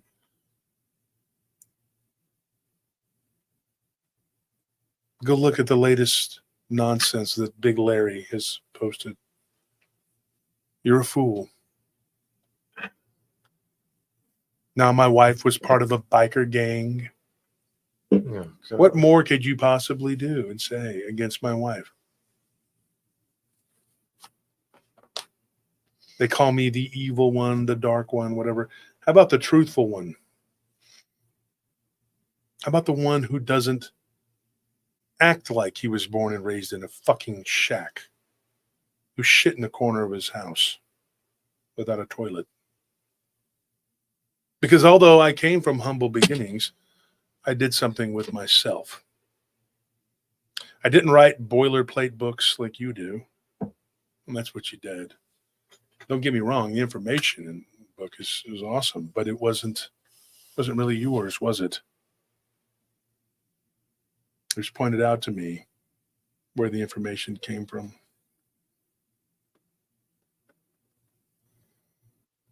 You're all full of shit. And I predict within a few months' time, you'll all just be a footnote. You'll have your pack of three-eyed goofballs that are all inbred and whatever, and they'll be in your little Tard Nation, whatever. What in Tard Nation?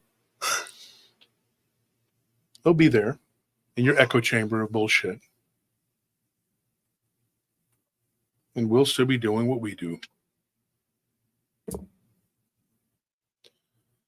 You've made it very easy for a lot of people to leave. Calling people names. You called me a lot of names.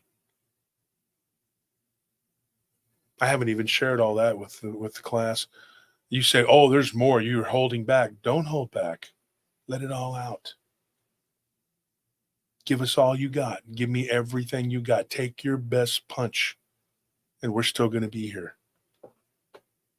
Because all of you together still don't have the brains that could fill a thimble.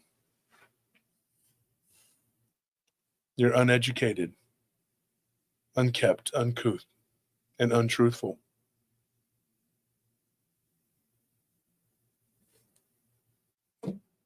That's the end of it. And people on the other side look at you as an example of what the right side of America is. Believe me, you are not the example we want.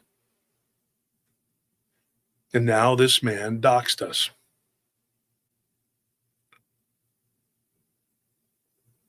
Oh, man. After a cease and desist.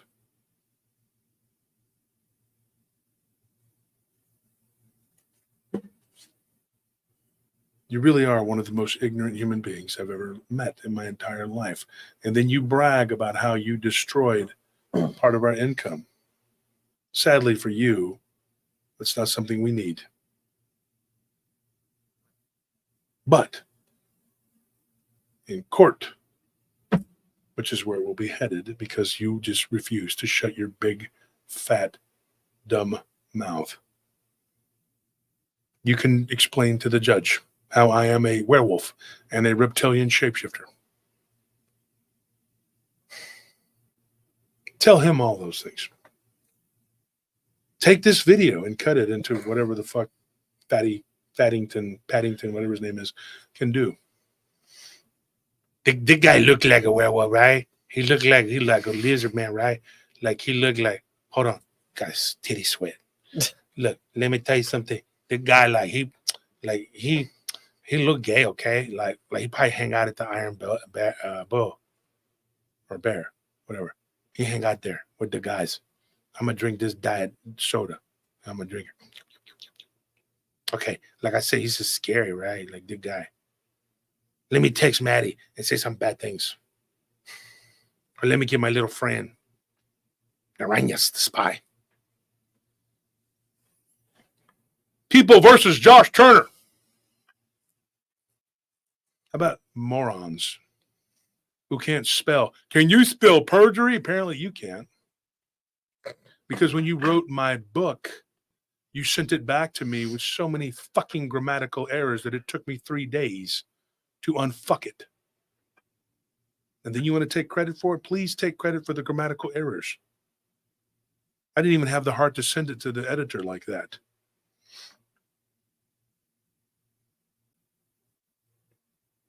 You can take all the credit you want. Doesn't make it yours. And thank God. And how long have you been writing the Dotsville crapster? How long has it been? And you still haven't written it? I mean, it happened to you, didn't it? So how long does it take to write a fucking story that actually happened to you? And please don't come after me with daymare. I am terrified. I am so scared. Please don't do it. Don't hurt me. I'll defend it with my trusty Elkhorn bottle opener.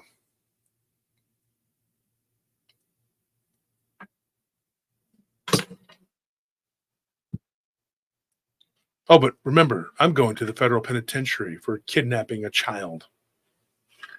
Remember when you said that you had never talked to this man? And you said that publicly. You made a statement about that recently. Well, Kirk Reed refutes that because he worked with that man for months and said yesterday that he had multiple conversations with you and that particular predator. Mm-hmm. Prior to this whole war. So you had been in communication with him for a long, long time. Multiple conversations, folks. Yeah, Big Larry. Yeah, you too. Roofer. Stay Puff.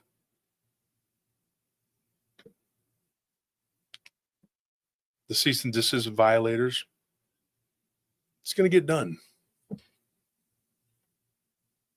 It's going to happen. And thank God that I'm not like you. I don't need to beg for donations and sit there and do what you do. Pander to your base for money. I put an end to that just to show you. And now you can't say shit. Don't worry about what the fuck I do, what I spend my money on, or where it goes, or what I wear on my hands or my neck. I could pierce my nutsack with gold if I want to.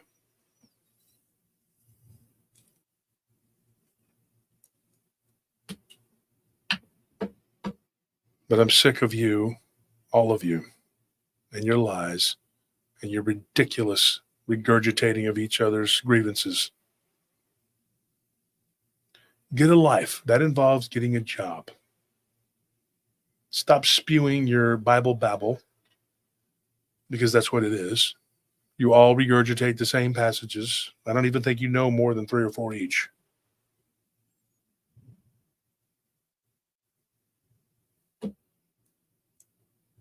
And leave us the hell alone. And the little dweeb that sent the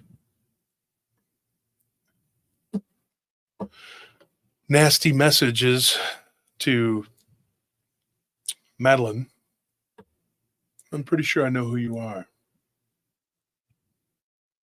Jealous little bastards. Nobody's looking at your OnlyFans but men.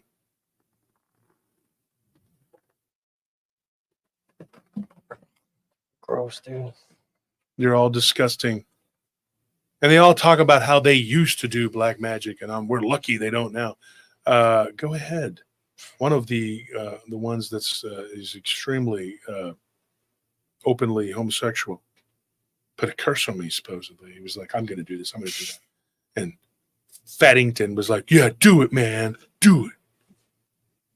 He's doing Eminem. Arms are sweaty and nutsacks hairy. I don't know what is spaghetti, some shit, whatever. Do what you got to do. Just be careful when that shit backfires.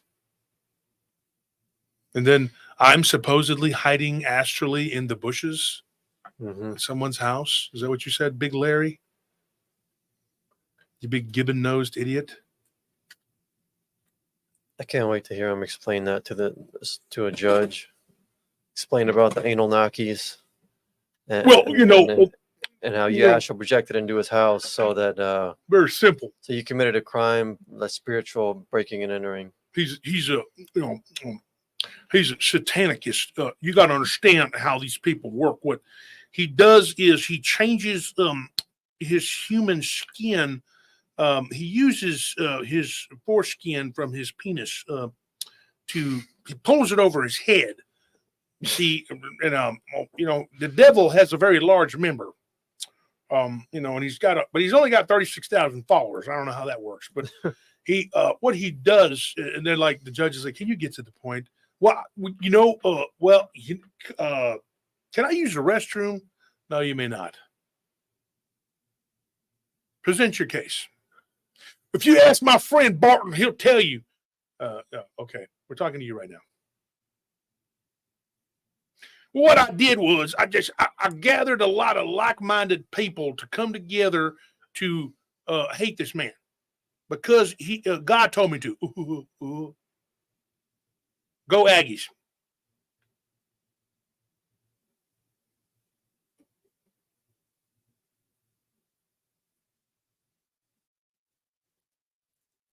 So I committed libel and slander and did it. And then I lied and said he had a cease and desist because I had a cease and desist. And I went and took a big shit on it. And there we are. And then I continued to lie and lie and lie and lie and lie and lie and lie along with my friends. My other friends made up all kinds of shit. Now he's seeing Bigfoot and Dogman every week. The judge is like, wow, you're very full of shit. I hate this man because he doesn't need the money, and we do. Well, maybe selling roofs is just not that good of a career move. Maybe you should try something else. Perhaps always going camping with men, like in your classmates. You said you have these big camping trips where you're out there for like a week with a bunch of men. The Aggie trips you take, right? You probably told Roger the Liar that, and I'm assuming that he probably used that against the Brotherhood of the Snake or whatever the fuck, the Union of the Snake, whatever the fuck the other one's got going, to insult them. Then he shows him, oh, look, it's Austin Hammer. Now you have your opportunity. Start a war. Yeah, that sounds like a good idea. No, it wasn't. And now where are you? Doesn't bother them. Lying is just all the day's work. But don't call it work because then they won't do it. Lazy pack of lecherous shits. You want to take what other people have built. Well, the bottom line is I don't give a fuck anymore because I don't need the money, like I said, and I don't need the fucking headache. And I'm going to tell you this, there probably isn't going to be a show on Tuesday. There probably won't be a show on Wednesday, Thursday, Friday, Saturday, or Sunday because the curtain is closing for now. So go fuck yourselves. Take this and take it to YouTube and show them. Shove it up your fucking roofer ass because now comes the fun part. You wanted to destroy me. So you got your wish. When it comes to me, I'm going to be taking a hiatus. Go fuck yourself. Go vote for Camel Toe because that's where you belong. You're lunatics, and that's where you belong. You don't belong with the normal people who think like normal people think. You're vile, wretched, lying pieces of shit. And folks, you will not see us next week. We will not be here. They thought I was bluffing about that too.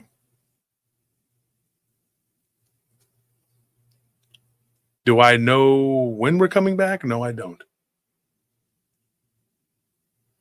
Because I don't need the money.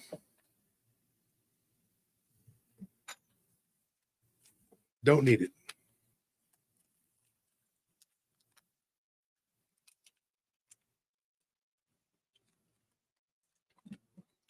Dollar bill, y'all. Dollar bill, y'all.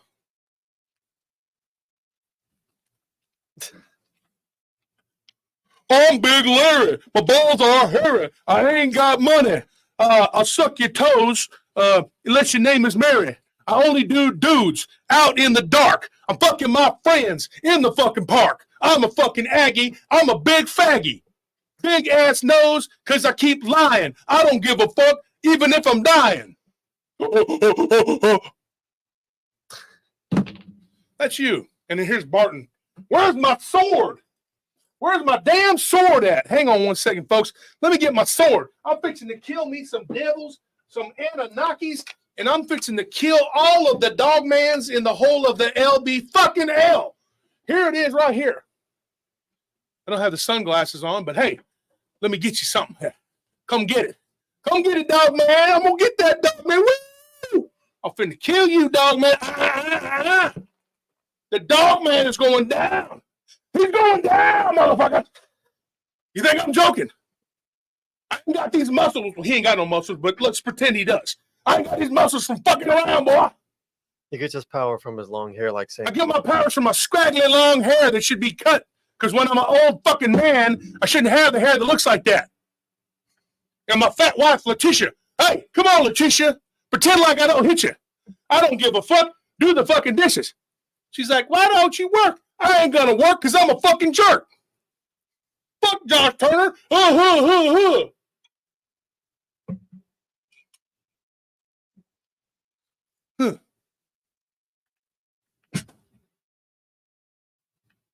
My name is Clough. They call me Stay Puff. I eat up everything. I don't give a fuck. If I fucking stay, I don't give a shit. I smell my armpits. I'm in love with Maddie. Not my wife. She's fucking mad because I wanted something that I couldn't fucking have.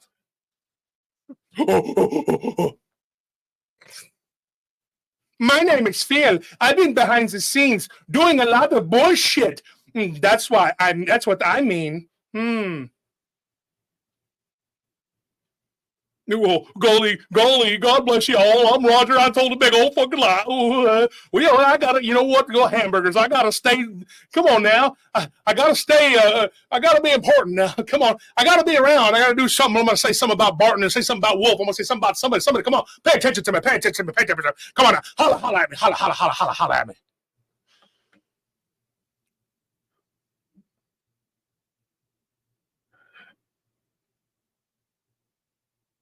Who did we miss?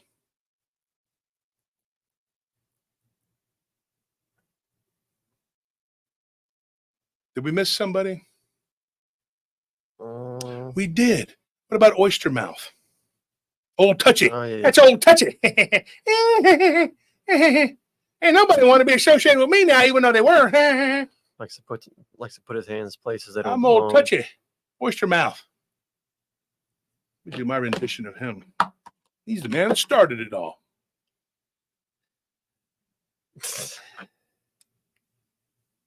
He's got to have a hat on because he's bald as shit. Here he is. Well, as you know, Josh Turner is the devil. I talked to the super devil, and he told me that he is the baby devil. So that's what happens. And then I touch things I shouldn't be touching. The conspiracy, the end. Conspiracy, my fucking dick. You can all kiss my fucking ass. You wanted a curtain call? There it is. Goodbye. Eat a big fat bowl of fucking dicks. They're all giddy. They're all with their, hey, he's leaving. All of the subs are going to come to us. No, they're not. You'll get a few of the three-eyed ones. Yes, they will show up. But in the end, that's it.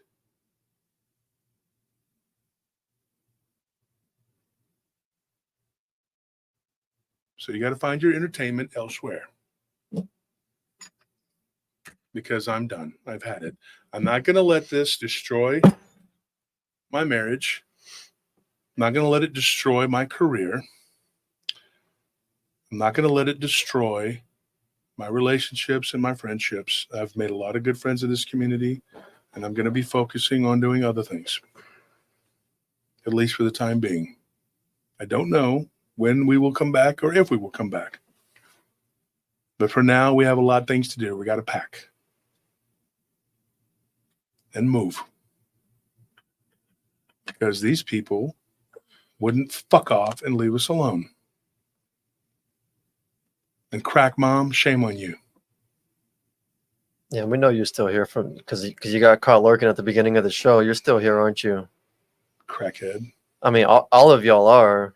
You're going to act like you're not watching right now. You're watching. You're always watching because you're mentally ill. You got to watch everything this man does and says, no matter what, where it is, you're right there, all of you. They talk about me that I'm some sort That's of all right. obese whale because they can't have muscles. They don't know how to lift weights. They don't understand what traps are. They don't understand what fucking triceps are. They don't understand what pecs are. These are pecs, not titties like you have, Fluff. Okay? And not a Dunlop belly like you, Larry. Your belly's all hanging down like you're pregnant. That's because you eat 6-patty burgers. You fat racist douchebag. And yes, you are racist. You are very racist. Don't say you're not. I've listened to you talk. It's one of the reasons why I never wanted to be around you. He said when he came over, I was asleep. No, I was in the back trying to not talk to you.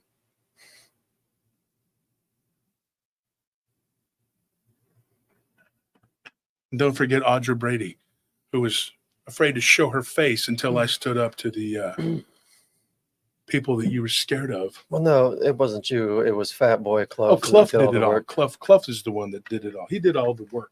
He did God's work, right? Mm-hmm. So we have the Three Stooges. We have Barton and Roger. Who are we missing? I thought there was a sixth one. It was somebody else. Who am I missing? The Sinister Six. Mike. I always forget about you, Mike, because you're a holdover from the original war. Yeah, you'll be in jail, so I'm not worried about you. Yeah, you got a court date coming up in August, right? Right. Just a reminder, don't forget about it. Because, if you forget about your court date in late August, which is coming up, that's your ass. So don't forget. You better show up. But that's, of course, after you hopefully pass or undergo your psychosexual evaluation, which was court ordered for you, which is public knowledge. If you want to deny it, hey, we can post the document. So, yes, you have to undergo a psychosexual evaluation. And you have a court date coming up in late August. Be there or be square or behind bars. Yeah, either way, it makes no difference to us. Because you and Farton, if you really think that everyone's going to flock to your channels. Yeah, you and your buddy, Barton, because he is your friend. He is your friend. And you've made it clear. He did parrot exactly what you said. So there will be one more show, and that will be on Rumble, where we post everything. All the screenshots linking you all together. Roger, you. Barton, you.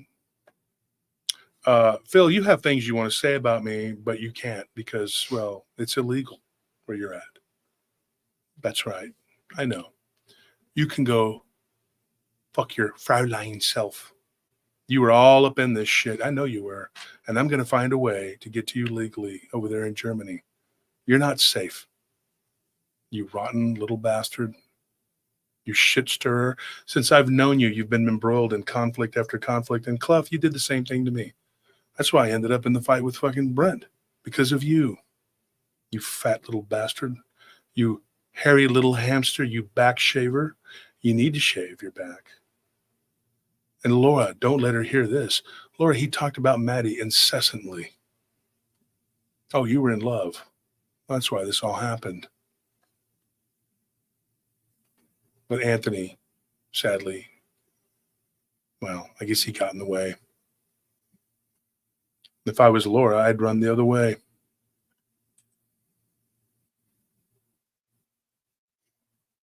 And the sad thing is, even if each one of you had a third testicle, you wouldn't have the testosterone that I have in my pinky because I'm a man and I'm not a homosexual. But Roger, you and Barton sure did know a lot about the Iron Bear. That's because you, Barton and Letitia, took pictures of it. So you've been working against me for a long time, Mr. Lord of the LBL. It's nice to every day go outside and see a Bigfoot or a Dogman. Bull fucking shit. You're a liar.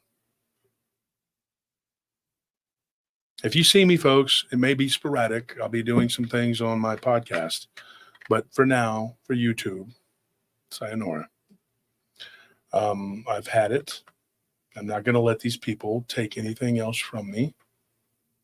They're not going to take anything else from us. I love you, paratroopers.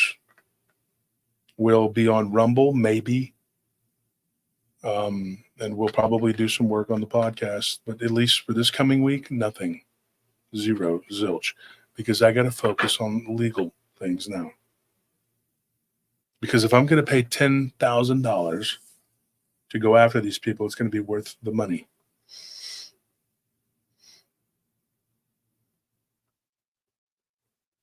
Because you have turned our lives upside down for months and months and months without ceasing. And Larry, you're first. Batter up, boy. Looking forward to it. You went door to door, bashing me every way you could after I gave your big, dopey, dumbass a job, which all you did was run around, Creep people out. do things you shouldn't have been doing, and slept. Now you say that it's not my company. Well, you're going to find out. Okay? Everything you do and say is a fucking lie. For someone who claims to be so Christian, you lie constantly. And it amazes me that people actually believe your bullshit. These people have to know that you're an absolute fucking liar.